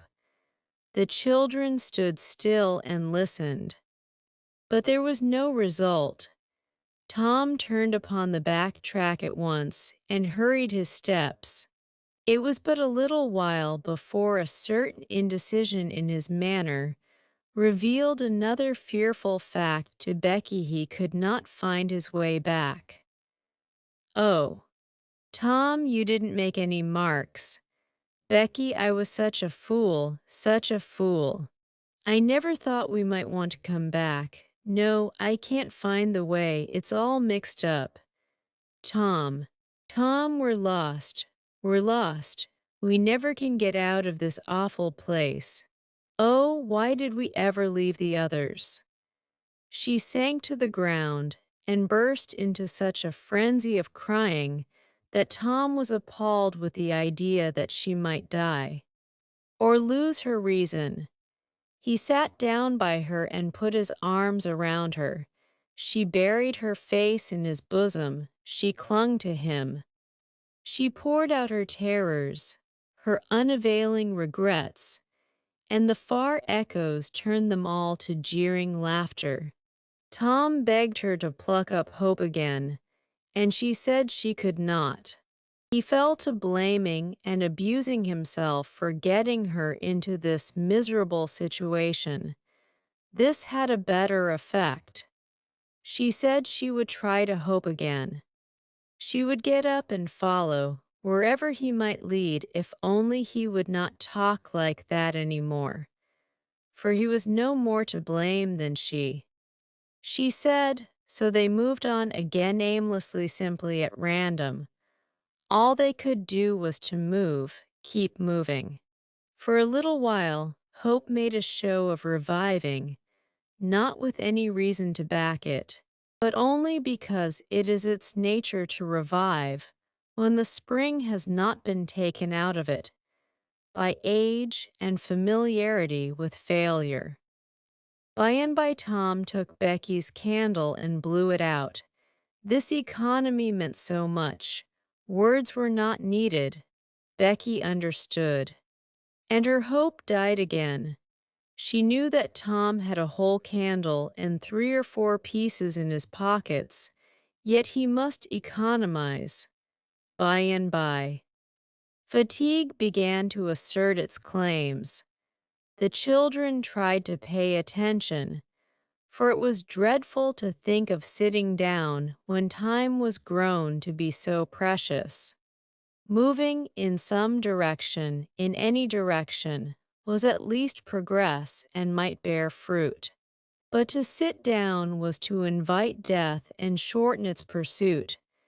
At last Becky's frail limbs refused to carry her farther. She sat down.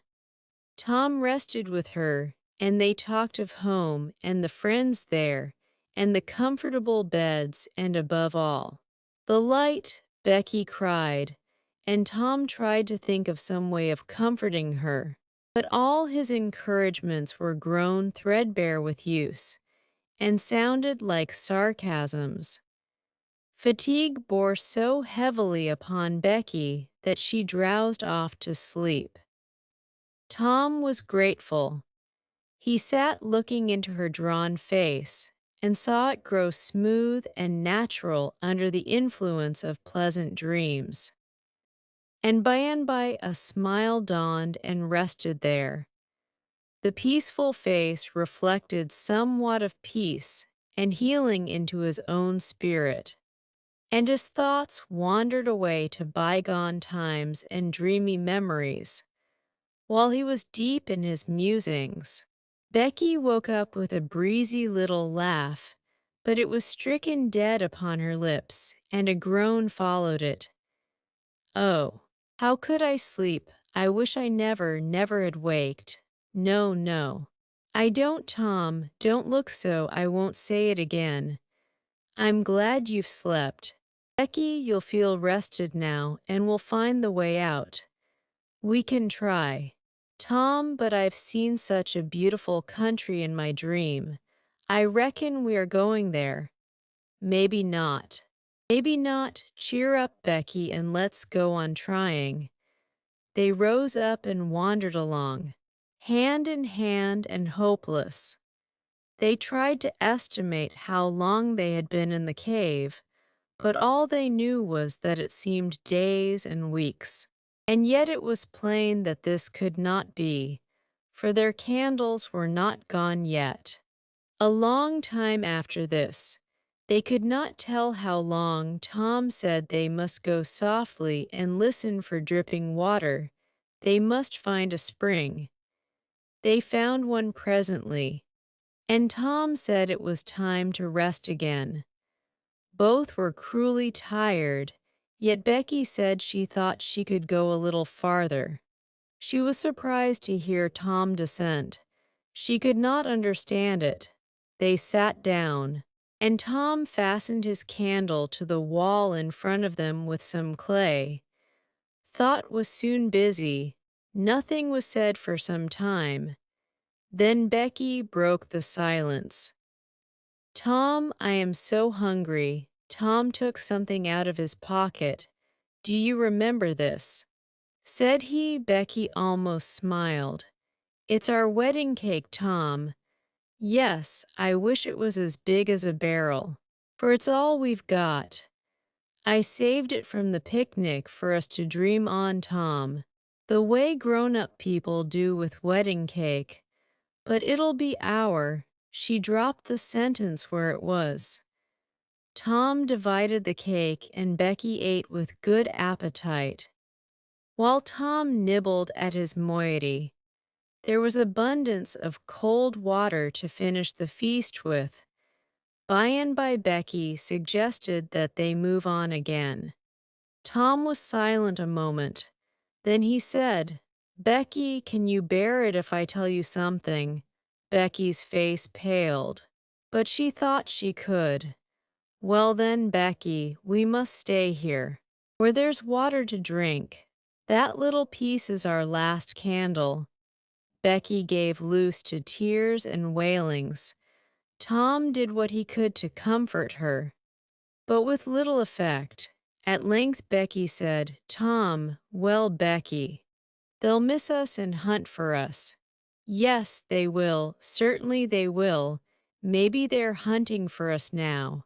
"Tom, why, I reckon maybe they are. I hope they are. When would they miss us?" "Tom's when they get back to the boat, I reckon." "Tom, it might be dark then. Would they notice we hadn't come?" "I don't know, but anyway, your mother would miss you as soon as they got home." A frightened look in Becky's face brought Tom to his senses, and he saw that he had made a blunder. Becky was not to have gone home that night. The children became silent and thoughtful.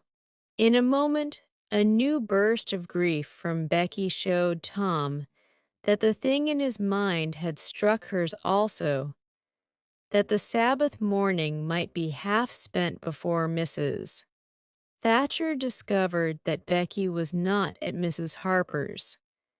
The children fastened their eyes upon their bit of candle and watched it melt slowly and pitilessly away. Saw the half-inch of wick stand alone at last. Saw the feeble flame rise and fall, climb the thin column of smoke, linger at its top a moment. And then the horror of utter darkness reigned. How long afterward it was that Becky came to a slow consciousness that she was crying in Tom's arms. Neither could tell. All that they knew was that after what seemed a mighty stretch of time, both awoke out of a dead stupor of sleep and resumed their miseries once more. Tom said it might be Sunday, now maybe Monday. He tried to get Becky to talk, but her sorrows were too oppressive. All her hopes were gone. Tom said that they must have been missed long ago. And no doubt the search was going on. He would shout and maybe someone would come. He tried it. But in the darkness, the distant echoes sounded so hideously that he tried it no more. The hours wasted away, and hunger came to torment the captives again. A portion of Tom's half of the cake was left. They divided and ate it. But they seemed hungrier than before. The poor morsel of food only whetted desire. By and by Tom said, "S.H., did you hear that?" Both held their breath and listened. There was a sound like the faintest, far-off shout.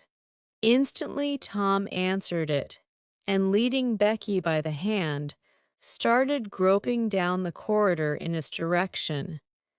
Presently he listened again. Again the sound was heard, and apparently a little nearer. "It's them," said Tom. "They're coming." "Come along, Becky, we're all right now." The joy of the prisoners was almost overwhelming. Their speed was slow. However, because pitfalls were somewhat common and had to be guarded against, they shortly came to one and had to stop. It might be 3 feet deep. It might be 100. There was no passing it at any rate. Tom got down on his breast and reached as far down as he could. No bot, Tom. They must stay there and wait until the searchers came. They listened. Evidently the distant shoutings were growing more distant. A moment or two more and they had gone altogether. The heart-sinking misery of it. Tom whooped until he was hoarse, but it was of no use. He talked hopefully to Becky, but an age of anxious waiting passed, and no sounds came again. The children groped their way back to the spring. The weary time dragged on. They slept again, and awoke famished and woe-stricken. Tom believed it must be Tuesday by this time. Now an idea struck him. There were some side passages near at hand. It would be better to explore some of these than bear the weight of the heavy time in idleness. He took a kite line from his pocket, tied it to a projection, and he and Becky started, Tom in the lead, unwinding the line as he groped along. At the end of 20 steps, the corridor ended in a jumping-off place. Tom got down on his knees and felt below, and then as far around the corner as he could reach with his hands conveniently. He made an effort to stretch, yet a little farther to the right. And at that moment, not 20 yards away, a human hand holding a candle appeared from behind a rock. Tom lifted up a glorious shout, and instantly that hand was followed by the body it belonged to Injun Joe's. Tom was paralyzed. He could not move. He was vastly gratified the next moment to see the Spaniard take to his heels and get himself out of sight. Tom wondered that Joe had not recognized his voice and come over and killed him for testifying in court. But the echoes must have disguised the voice. Without doubt, that was it, he reasoned. Tom's fright weakened every muscle in his body. He said to himself that if he had strength enough to get back to the spring, he would stay there, and nothing should tempt him to run the risk of meeting Injun Joe again. He was careful to keep from Becky what it was he had seen. He told her he had only shouted for luck.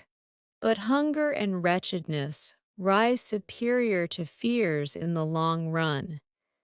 Another tedious wait at the spring and another long sleep brought changes. The children awoke tortured with a raging hunger. Tom believed that it must be Wednesday or Thursday or even Friday or Saturday now, and that the search had been given over.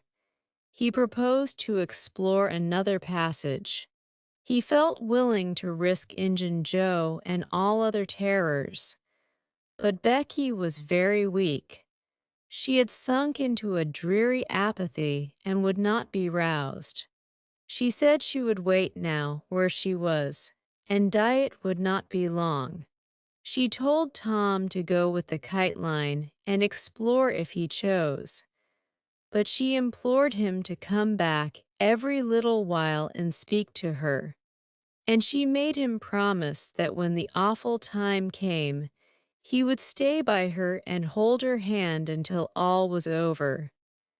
Tom kissed her, with a choking sensation in his throat, and made a show of being confident of finding the searchers or an escape from the cave. Then he took the kite line in his hand and went groping down one of the passages on his hands and knees, distressed with hunger and sick with bodings of coming doom. Chapter XXXII Tuesday afternoon came and waned to the twilight. The village of St. Petersburg still mourned. The lost children had not been found. Public prayers had been offered up for them, and many a private prayer that had the petitioner's whole heart in it. But still, no good news came from the cave. The majority of the searchers had given up the quest and gone back to their daily avocations, saying that it was plain the children could never be found. Mrs. Thatcher was very ill and a great part of the time delirious.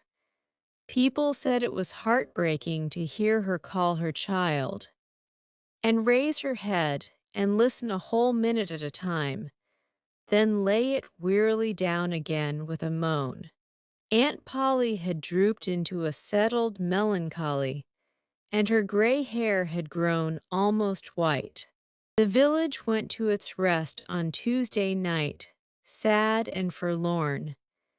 Away in the middle of the night, a wild peal burst from the village bells, and in a moment the streets were swarming with frantic half-clad people who shouted, "Turn out! Turn out! They're found! They're found!" Tin pans and horns were added to the din. The population massed itself and moved toward the river, met the children coming in an open carriage drawn by shouting citizens, thronged around it, joined its homeward march, and swept magnificently up the main street roaring huzzah after huzzah. The village was illuminated. Nobody went to bed again. It was the greatest night the little town had ever seen. During the first half hour, a procession of villagers filed through Judge Thatcher's house, seized the saved ones and kissed them, squeezed Mrs. Thatcher's hand, tried to speak, but couldn't and drifted out raining tears all over the place. Aunt Polly's happiness was complete, and Mrs. Thatcher's nearly so. It would be complete, however, as soon as the messenger dispatched with the great news to the cave should get the word to her husband. Tom lay upon a sofa with an eager auditory about him and told the history of the wonderful adventure, putting in many striking additions to adorn it withal, and closed with a description of how he left Becky and went on an exploring expedition, how he followed 2 avenues as far as his kite line would reach, how he followed a third to the fullest stretch of the kite line, and was about to turn back when he glimpsed a far-off speck that looked like daylight, dropped the line and groped toward it, pushed his head and shoulders through a small hole, and saw the broad Mississippi rolling by. And if it had only happened to be night, he would not have seen that speck of daylight and would not have explored that passage any more. He told how he went back for Becky and broke the good news, and she told him not to fret her with such stuff, for she was tired and knew she was going to die, and wanted to.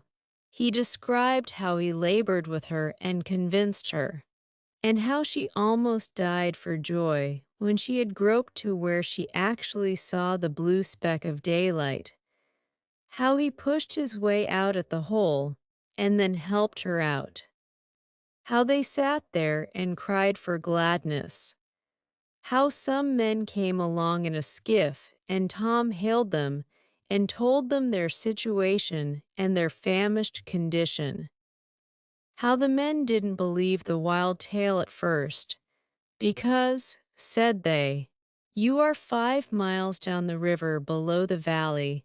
The cave is in." Then took them aboard, rode to a house, gave them supper, made them rest till 2 or 3 hours after dark, and then brought them home. Before day dawn, Judge Thatcher and the handful of searchers with him were tracked out, in the cave, by the twine clues they had strung behind them, and informed of the great news. 3 days and nights of toil and hunger in the cave were not to be shaken off at once, as Tom and Becky soon discovered. They were bedridden all of Wednesday and Thursday, and seemed to grow more and more tired and worn all the time. Tom got about a little on Thursday, was downtown Friday, and nearly as whole as ever Saturday. But Becky did not leave her room until Sunday, and then she looked as if she had passed through a wasting illness. Tom learned of Huck's sickness and went to see him on Friday, but could not be admitted to the bedroom. Neither could he on Saturday or Sunday. He was admitted daily after that, but was warned to keep still about his adventure and introduce no exciting topic. The widow Douglas stayed by to see that he obeyed. At home, Tom learned of the Cardiff Hill event, also that the ragged man's body had eventually been found in the river near the fair landing. He had been drowned while trying to escape, perhaps. About a fortnight after Tom's rescue from the cave, he started off to visit Huck, who had grown plenty strong enough now to hear exciting talk. And Tom had some that would interest him, he thought. Judge Thatcher's house was on Tom's way, and he stopped to see Becky. The judge and some friends set Tom to talking, and someone asked him ironically if he wouldn't like to go to the cave again. Tom said he thought he wouldn't mind it. The judge said, "Well, there are others just like you, Tom, I've not the least doubt. But we have taken care of that. Nobody will get lost in that cave anymore. Why? Because I had its big door sheathed with boiler iron 2 weeks ago, and triple locked in I've got the keys." Tom turned as white as a sheet. "What's the matter, boy? Here, run, somebody. Fetch a glass of water." The water was brought and thrown into Tom's face. "Ah, now you're all right. What was the matter with you?" "Tom, oh, Judge, Injun Joe's in the cave." Chapter XXXII. Within a few minutes the news had spread, and a dozen skiff-loads of men were on their way to McDougal's cave, and the ferryboat, well filled with passengers, soon followed. Tom Sawyer was in the skiff that bore Judge Thatcher. When the cave door was unlocked, a sorrowful sight presented itself in the dim twilight of the place.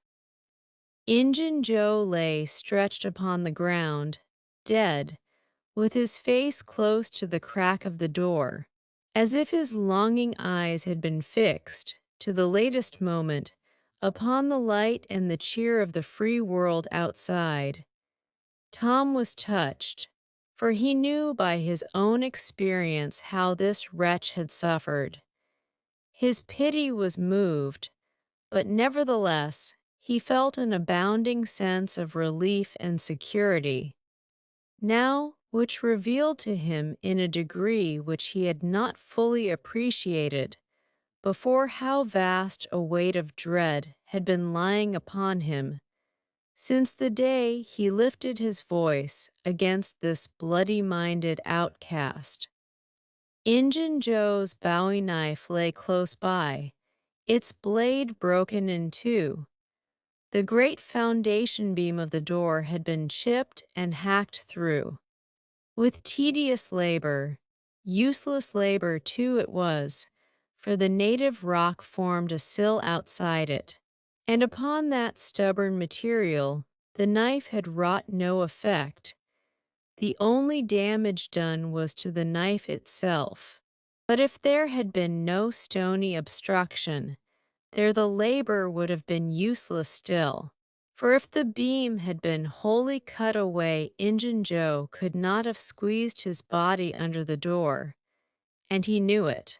So he had only hacked that place in order to be doing something, in order to pass the weary time in order to employ his tortured faculties.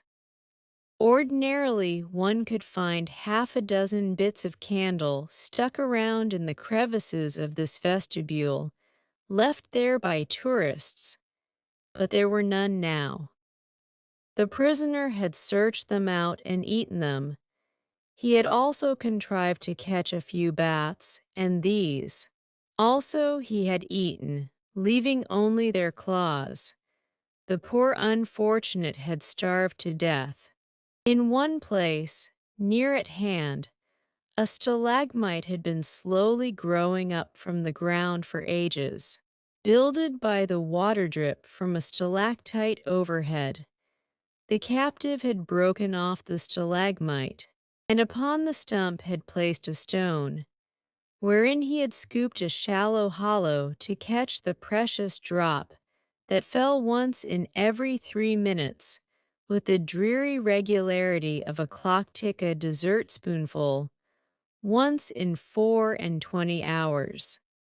That drop was falling when the pyramids were new, when Troy fell, when the foundations of Rome were laid, when Christ was crucified, when the conqueror created the British Empire, when Columbus sailed, when the massacre at Lexington was news. It is falling now. It will still be falling when all these things shall have sunk down the afternoon of history and the twilight of tradition, and been swallowed up in the thick night of oblivion. Has everything a purpose and a mission? Did this drop fall patiently during 5,000 years to be ready for this flitting human insect's need? And has it another important object to accomplish 10,000 years to come? No matter. It is many and many a year since the hapless half-breed scooped out the stone to catch the priceless drops. But to this day, the tourist stares longest at that pathetic stone and that slow-dropping water when he comes to see the wonders of McDougal's cave. Injun Joe's cup stands first in the list of the cavern's marvels. Even Aladdin's palace cannot rival it. Injun Joe was buried near the mouth of the cave, and people flocked there in boats and wagons from the towns and from all the farms and hamlets for 7 miles around. They brought their children and all sorts of provisions, and confessed that they had had almost as satisfactory a time at the funeral as they could have had at the hanging. This funeral stopped the further growth of one thing, the petition to the governor for Injun Joe's pardon. The petition had been largely signed. Many tearful and eloquent meetings had been held, and a committee of sappy women been appointed to go in deep mourning and wail around the governor, and implore him to be a merciful ass and trample his duty underfoot. Injun Joe was believed to have killed 5 citizens of the village, but what of that? If he had been Satan himself, there would have been plenty of weaklings ready to scribble their names to a pardon petition and drip a tear on it from their permanently impaired and leaky waterworks. The morning after the funeral, Tom took Huck to a private place to have an important talk. Huck had learned all about Tom's adventure from the Welshman and the widow Douglas. By this time, Tom said he reckoned there was one thing they had not told him. That thing was what he wanted to talk about now. Huck's face saddened. He said, "I know what it is. You got into number 2 and never found anything but whiskey. Nobody told me it was you, but I just knowed it must have been you soon as I heard 'bout that whiskey business. And I knowed you hadn't got the money because you'd got at me some way or other and told me even if you was mum to everybody else." Tom, something's always told me we'd never get holt of that swag. Why, Huck, I never told on that tavern keeper. You know his tavern was all right the Saturday I went to the picnic. Don't you remember you was to watch there that night? Oh, yes. Why, it seems 'bout a year ago. It was that very night that I follered Injun Joe to the Witters. You followed him. Yes, but you keep mum. I reckon Injun Joe's left friends behind him, and I don't want 'em souring on me and doing me mean tricks. If it hadn't been for me, he'd be down in Texas now. All right. Then Huck told his entire adventure in confidence to Tom, who had only heard of the Welshman's part of it before. Well, said Huck presently, coming back to the main question, whoever nipped the whiskey in number 2, nipped the money too. I reckon anyways it's a goner for us, Tom. Huck, that money wasn't ever in number 2. What? Huck searched his comrade's face keenly. Tom, have you got on the track of that money again? Huck, it's in the cave. Huck's eyes blazed. Say it again, Tom. The money's in the cave. Tom, honest Injun, now is it fun? Or earnest? Earnest, Huck, just as earnest as ever I was in my life. Will you go in there with me and help get it out? I bet I will. I will if it's where we can blaze our way to it and not get lost. Huck, we can do that without the least little bit of trouble in the world. Good as wheat. What makes you think the money's? Huck, you just wait till we get in there. If we don't find it, I'll agree to give you my drum and everything I've got in the world. I will, by jings. All right, it's a whiz. When do you say? Right now, if you say it. Are you strong enough? Is it far in the cave? I been on my pins a little 3 or 4 days now, but I can't walk more'n a mile. Tom, least I don't think I could. It's about 5 mile into there the way anybody but me would go, Huck.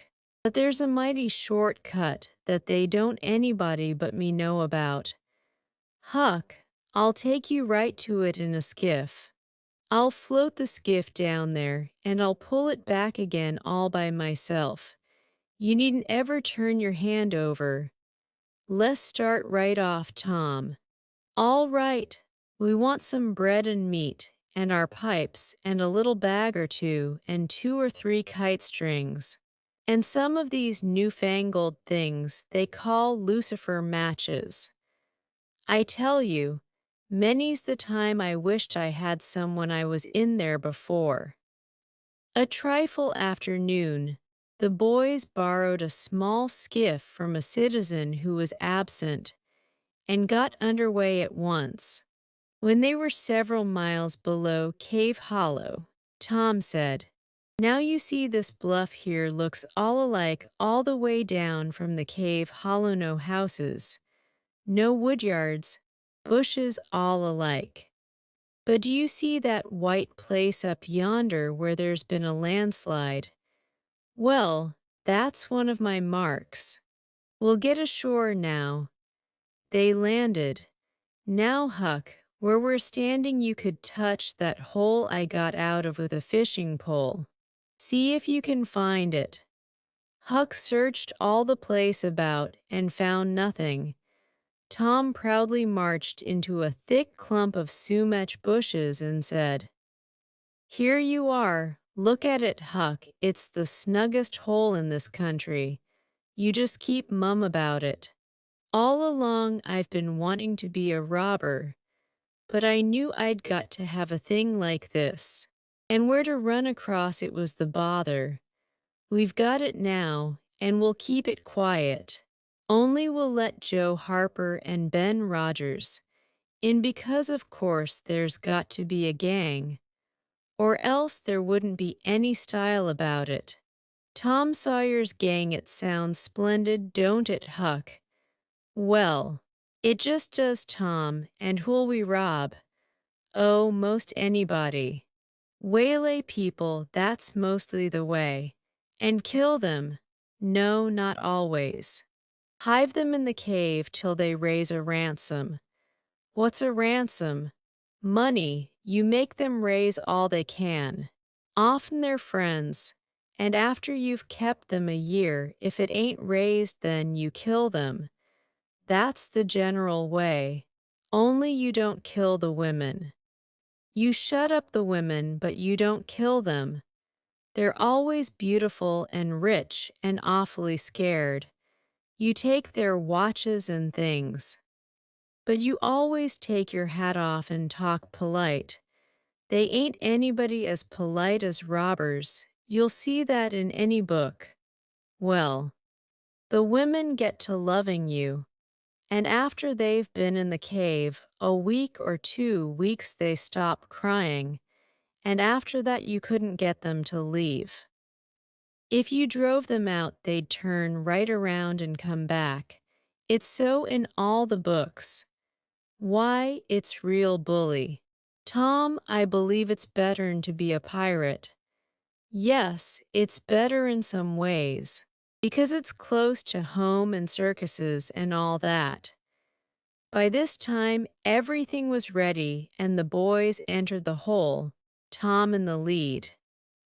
They twirled their way to the farther end of the tunnel, then made their spliced kite strings fast and moved on. A few steps brought them to the spring, and Tom felt a shudder quiver all through him. He showed Huck the fragment of candlewick perched on a lump of clay against the wall, and described how he and Becky had watched the flames struggle and expire. The boys began to quiet down to whispers. Now for the stillness and gloom of the place oppressed their spirits. They went on, and presently entered and followed Tom's other corridor until they reached the jumping-off place. The candles revealed the fact that it was not really a precipice, but only a steep clay hill 20 or 30 feet high. Tom whispered, "Now I'll show you something, Huck." He held his candle aloft and said, "Look as far around the corner as you can. Do you see that?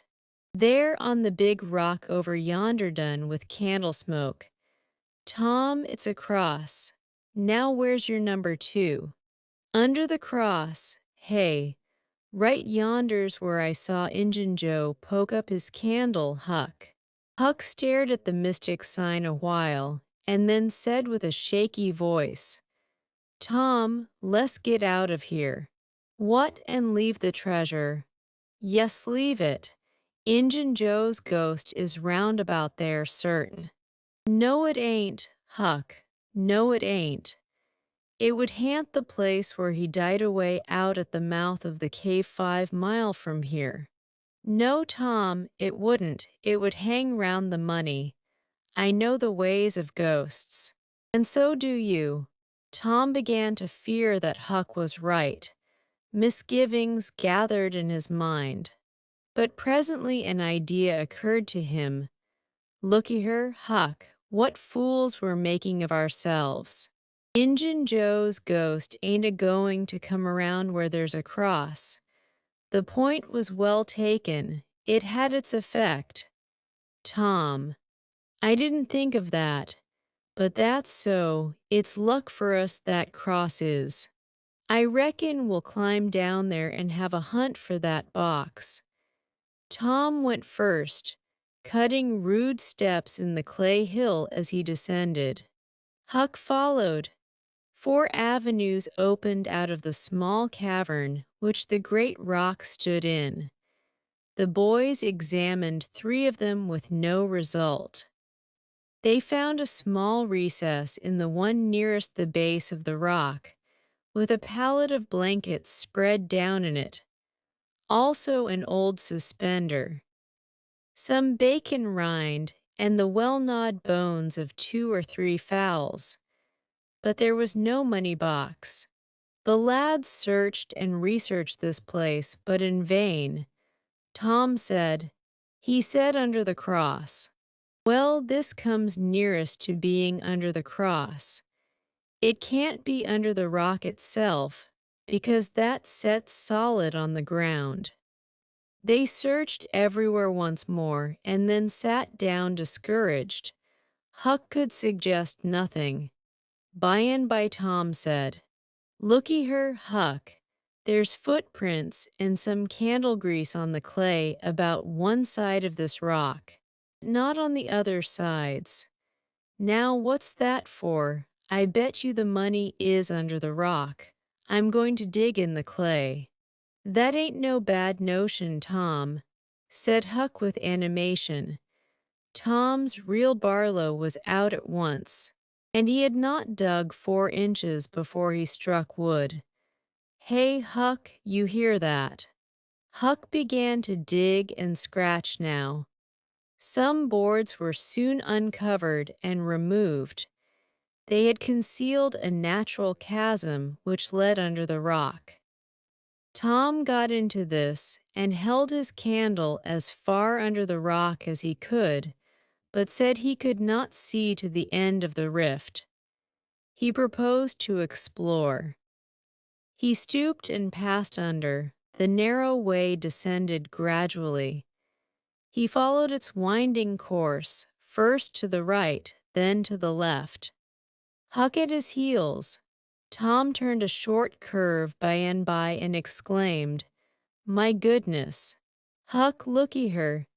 It was the treasure box, sure enough, occupying a snug little cavern, along with an empty powder keg, a couple of guns in leather cases, 2 or 3 pairs of old moccasins, a leather belt, and some other rubbish well soaked with the water drip. "Got it at last," said Huck, plowing among the tarnished coins with his hand. "My, but we're rich, Tom." "Huck, I always reckoned we'd get it. It's just too good to believe, but we have got it, sure. Say, let's not fool around here. Let's snake it out. Lemme see if I can lift the box." It weighed about 50 pounds. Tom could lift it, after an awkward fashion, but could not carry it conveniently. "I thought so," he said. "They carried it like it was heavy. That day at the haunted house. I noticed that. I reckon I was right to think of fetching the little bags along." The money was soon in the bags, and the boys took it up to the cross rock. "Now let's fetch the guns and things," said Huck. "No, Huck, leave them there. They're just the tricks to have when we go to robbing. We'll keep them there all the time, and we'll hold our orgies there. Too, it's an awful snug place for orgies." "What orgies?" "I don't know, but robbers always have orgies. And of course we've got to have them too. Come along, Huck. We've been in here a long time. It's getting late, I reckon. I'm hungry too. We'll eat and smoke when we get to the skiff." They presently emerged into the clump of sumac bushes, looked warily out, found the coast clear, and were soon lunching and smoking in the skiff. As the sun dipped toward the horizon, they pushed out and got under way. Tom skimmed up the shore through the long twilight, chatting cheerily with Huck, and landed shortly after dark. "Now, Huck," said Tom, "we'll hide the money in the loft of the widow's woodshed, and I'll come up in the morning, and we'll count it and divide, and then we'll hunt up a place out in the woods for it where it will be safe. Just you lay quiet here and watch the stuff till I run and hook Benny Taylor's little wagon. I won't be gone a minute." He disappeared, and presently returned with a wagon, put the 2 small sacks into it, threw some old rags on top of them, and started off, dragging his cargo behind him. When the boys reached the Welshman's house, they stopped to rest, just as they were about to move on. The Welshman stepped out and said, "Hallo, who's that? Huck and Tom Sawyer. Good. Come along with me, boys, you are keeping everybody waiting. Here, hurry up, trot ahead, I'll haul the wagon for you." "Why, it's not as light as it might be. Got bricks in it or old metal? Old metal, said Tom. I judged so. The boys in this town will take more trouble and fool away more time, hunting up 6 bits worth of old iron to sell to the foundry, than they would to make twice the money at regular work. But that's human nature. Hurry along, hurry along. The boys wanted to know what the hurry was about. Never mind. You'll see when we get to the Widow Douglas. Huck said with some apprehension, for he was long used to being falsely accused. Mr. Jones, we haven't been doing nothing. The Welshman laughed. Well, I don't know, Huck, my boy, I don't know about that. Ain't you and the widow good friends? Yes. Well, she's been good friends to me. Anyway, all right then. What do you want to be afraid for? This question was not entirely answered in Huck's slow mind before he found himself pushed, along with Tom, into Mrs. Douglas' drawing room. Mr. Jones left the wagon near the door and followed. The place was grandly lighted, and everybody that was of any consequence in the village was there. The Thatchers were there, the Harpers, the Rogerses, Aunt Polly, Sid, Mary, the minister, the editor, and a great many more, and all dressed in their best. The widow received the boys as heartily as anyone could well receive two such looking beings. They were covered with clay and candle grease. Aunt Polly blushed crimson with humiliation, and frowned and shook her head at Tom. Nobody suffered half as much as the two boys did, however. Mr. Jones said, Tom wasn't at home yet, so I gave him up. But I stumbled on him and Huck right at my door, and so I just brought them along in a hurry. And you did just right, said the widow. Come with me, boys. She took them to a bedchamber and said, Now wash and dress yourselves. Here are 2 new suits of clothes, shirts, socks, everything complete. They're Huck's. No thanks. Huck, Mr. Jones bought one and I the other. But they'll fit both of you. Get into them. We'll wait come down when you are slicked up enough. Then she left. Chapter XXXIV. Huck said, Tom, we can slope if we can find a rope. The window ain't high from the ground. Shucks, what do you want to slope for? Well, I ain't used to that kind of a crowd. I can't stand it. I ain't going down there, Tom. Oh, bother, it ain't anything. I don't mind it a bit. I'll take care of you. Sid appeared. Tom, said he, Auntie has been waiting for you all the afternoon. Mary got your Sunday clothes ready, and everybody's been fretting about you. Say, ain't this grease and clay on your clothes? Now, Mr. City, you just tend to your own business. What's all this blowout about anyway? It's one of the widow's parties that she's always having. This time it's for the Welshman and his sons. On account of that scrape they helped her out of the other night. And say I can tell you something. If you want to know, well, what? Why, old Mr. Jones is going to try to spring something on the people here tonight. But I overheard him tell Auntie today about it. As a secret, but I reckon it's not much of a secret now. Everybody knows, the widow too, for all she tries to let on she don't. Mr. Jones was bound Huck should be here, couldn't get along with his grand secret without Huck. You know, secret about what, Sid? About Huck tracking the robbers to the widow's. I reckon Mr. Jones was going to make a grand time over his surprise. but I bet you it will drop pretty flat." Sid chuckled in a very contented and satisfied way. "Sid, was it you that told?" "Oh, never mind who it was. Somebody told, that's enough." "Sid, there's only one person in this town mean enough to do that. And that's you. If you had been in Huck's place, you'd 'a' sneaked down the hill and never told anybody on the robbers. You can't do any but mean things. And you can't bear to see anybody praised for doing good ones. There, no thanks." As the widow says, and Tom cuffed Sid's ears and helped him to the door with several kicks. "Now go and tell Auntie, if you daren't tomorrow you'll catch it."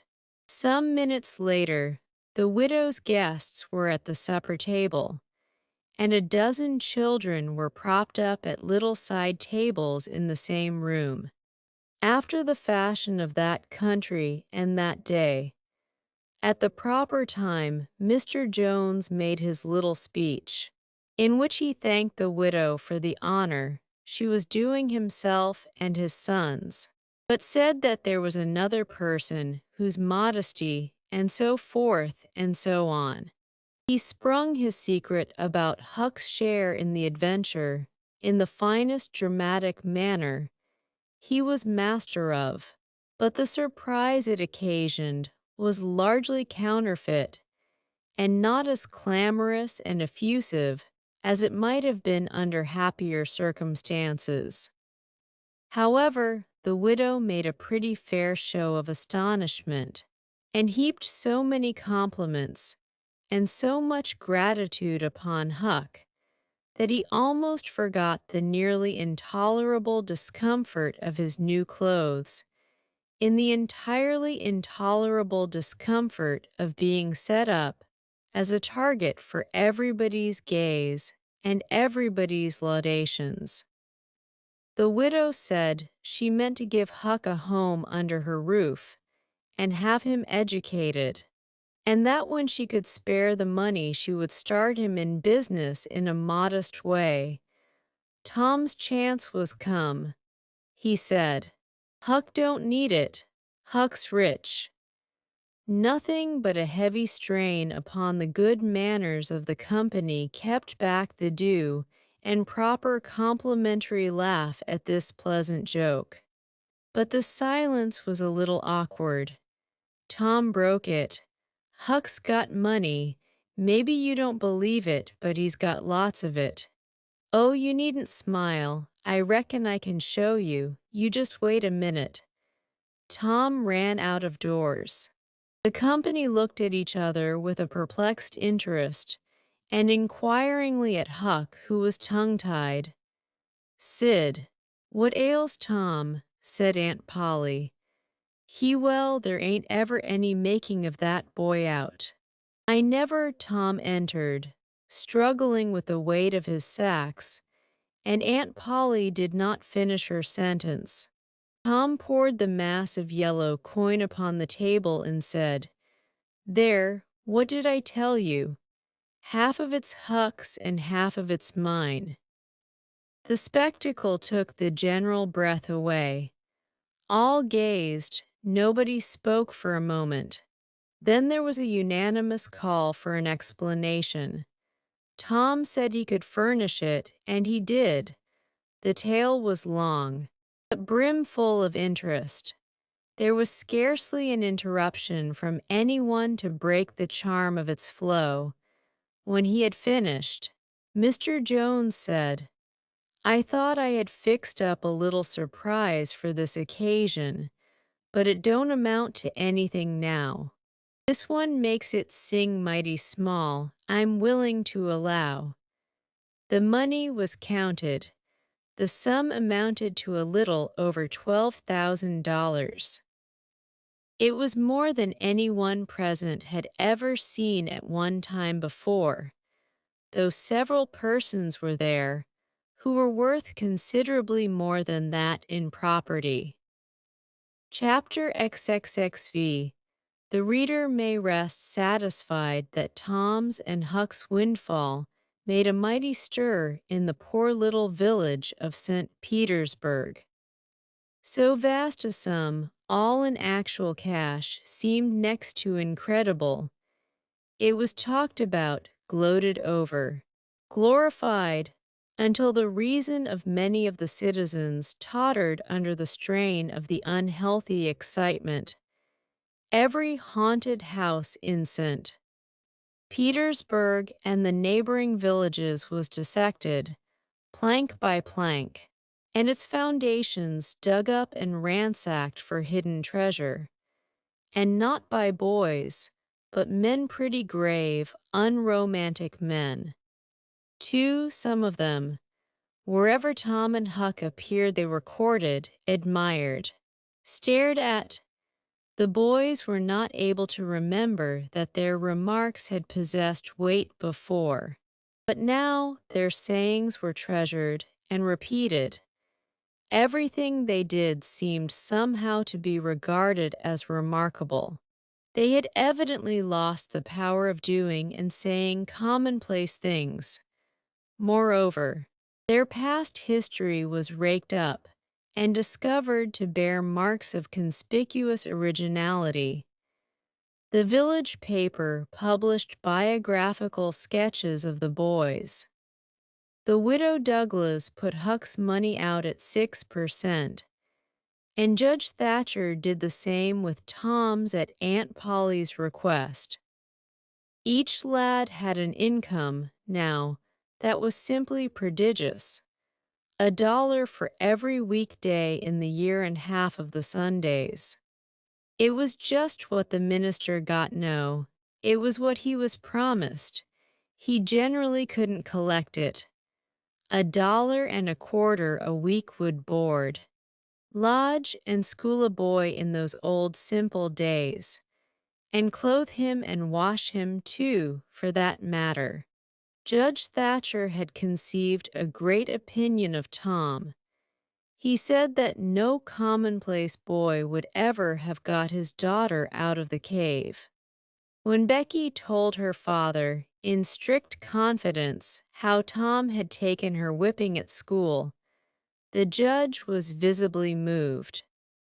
And when she pleaded grace for the mighty lie which Tom had told in order to shift that whipping from her shoulders to his own, the judge said with a fine outburst that it was a noble, a generous, a magnanimous lie, a lie that was worthy to hold up its head and march down through history, breast to breast with George Washington's lauded truth about the hatchet. Becky thought her father had never looked so tall and so superb as when he walked the floor and stamped his foot and said that. She went straight off and told Tom about it. Judge Thatcher hoped to see Tom a great lawyer or a great soldier some day.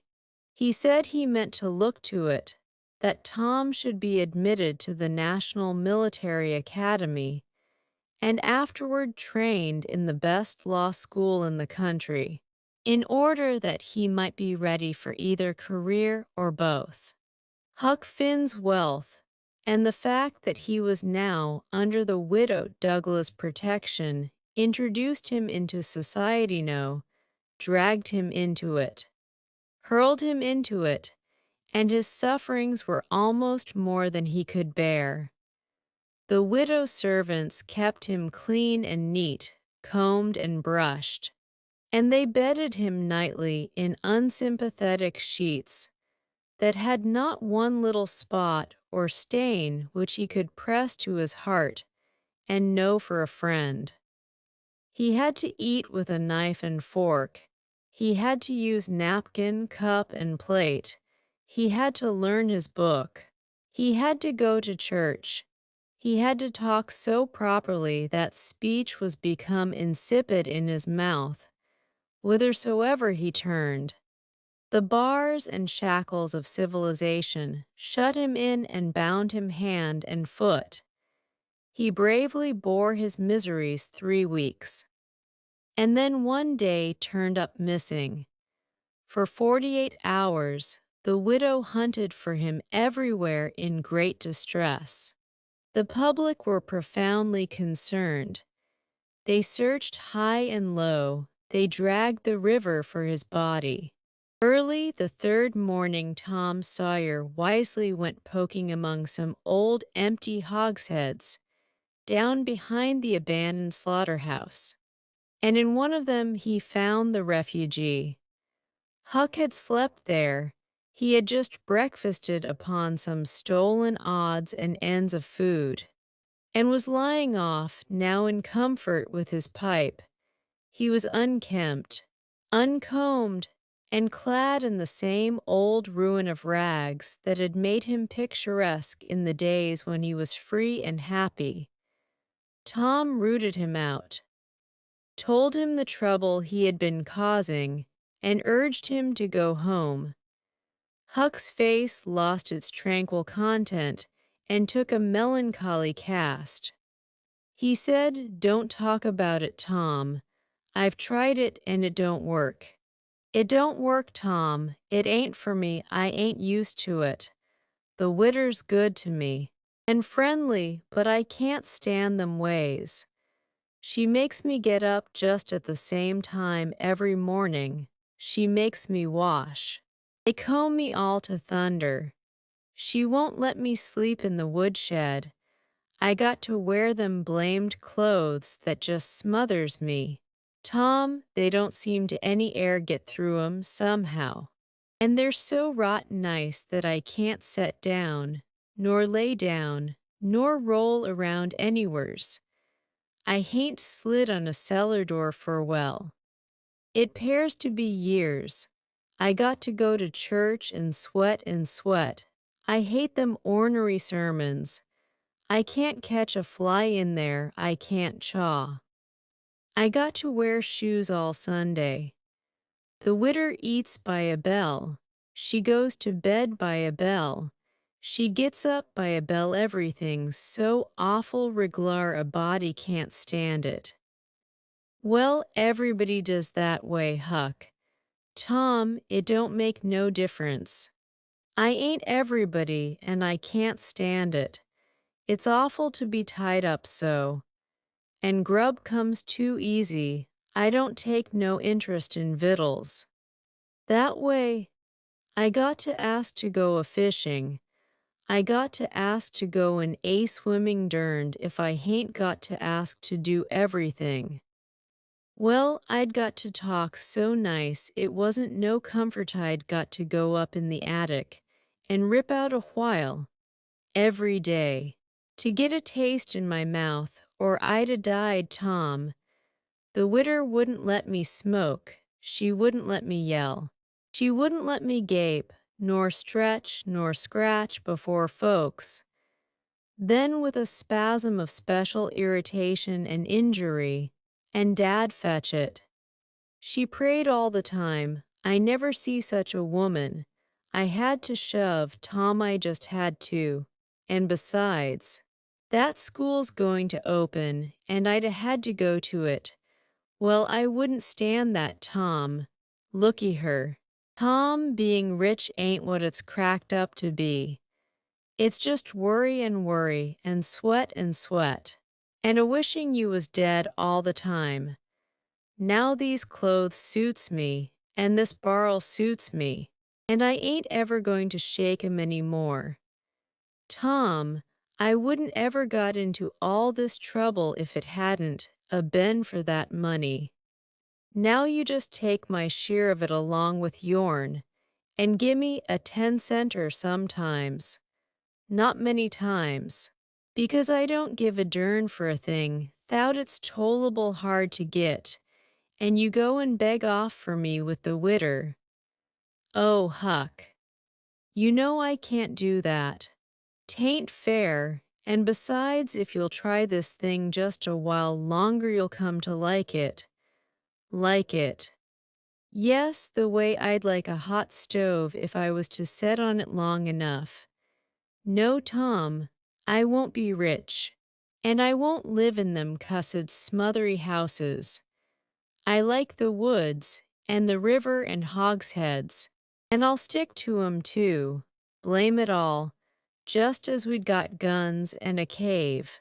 And all just fixed to rob. Here this dern foolishness has got to come up and spile it all. Tom saw his opportunity, looky her. Huck, being rich ain't going to keep me back from turning robber. No, oh. Good licks, are you in real deadwood earnest, Tom? Just as dead earnest as I'm sitting here. But Huck, we can't let you into the gang if you ain't respectable, you know. Huck's joy was quenched. Can't let me in, Tom. Didn't you let me go for a pirate? Yes, but that's different. A robber is more heightened than what a pirate is, as a general thing. In most countries, they're awful high up in the nobility dukes and such. Now, Tom, hain't you always been friendly to me? You wouldn't shut me out, would you, Tom? You wouldn't do that now, would you, Tom? Huck, I wouldn't want to, and I don't want to, but what would people say? Why, they'd say, MPH, Tom Sawyer's gang, pretty low characters in it. They'd mean you, Huck. You wouldn't like that, and I wouldn't. Huck was silent for some time, engaged in a mental struggle. Finally he said, well, I'll go back to the widder for a month, and tackle it and see if I can come to stand it. If you'll let me belong to the gang. Tom, all right, Huck, it's a whiz, come along. Old chap, and I'll ask the widow to let up on you a little, Huck. Will you? Tom, now will you? That's good. If she'll let up on some of the roughest things, I'll smoke private and cuss private. And crowd through or bust. When you going to start the gang and turn robbers? Oh, right off. We'll get the boys together and have the initiation tonight, maybe. Have the which? Have the initiation. What's that? It's to swear to stand by one another and never tell the gang secrets, even if you're chopped all to flinders, and kill anybody and all his family that hurts one of the gang. That's gay, that's mighty gay, Tom, I tell you. Well, I bet it is. And all that swearing's got to be done at midnight in the lonesomest, awfulest place you can find. A haunted house is the best, but they're all ripped up now. Well, midnight's good. Anyway, Tom, yes, so it is. And you've got to swear on a coffin. And sign it with blood. Now that's something like, why? It's a million times bullier than pirating. I'll stick to the widder till I rot, Tom. And if I get to be a reg'lar ripper of a robber, and everybody talking 'bout it, I reckon she'll be proud she snaked me in out of the wet. The end.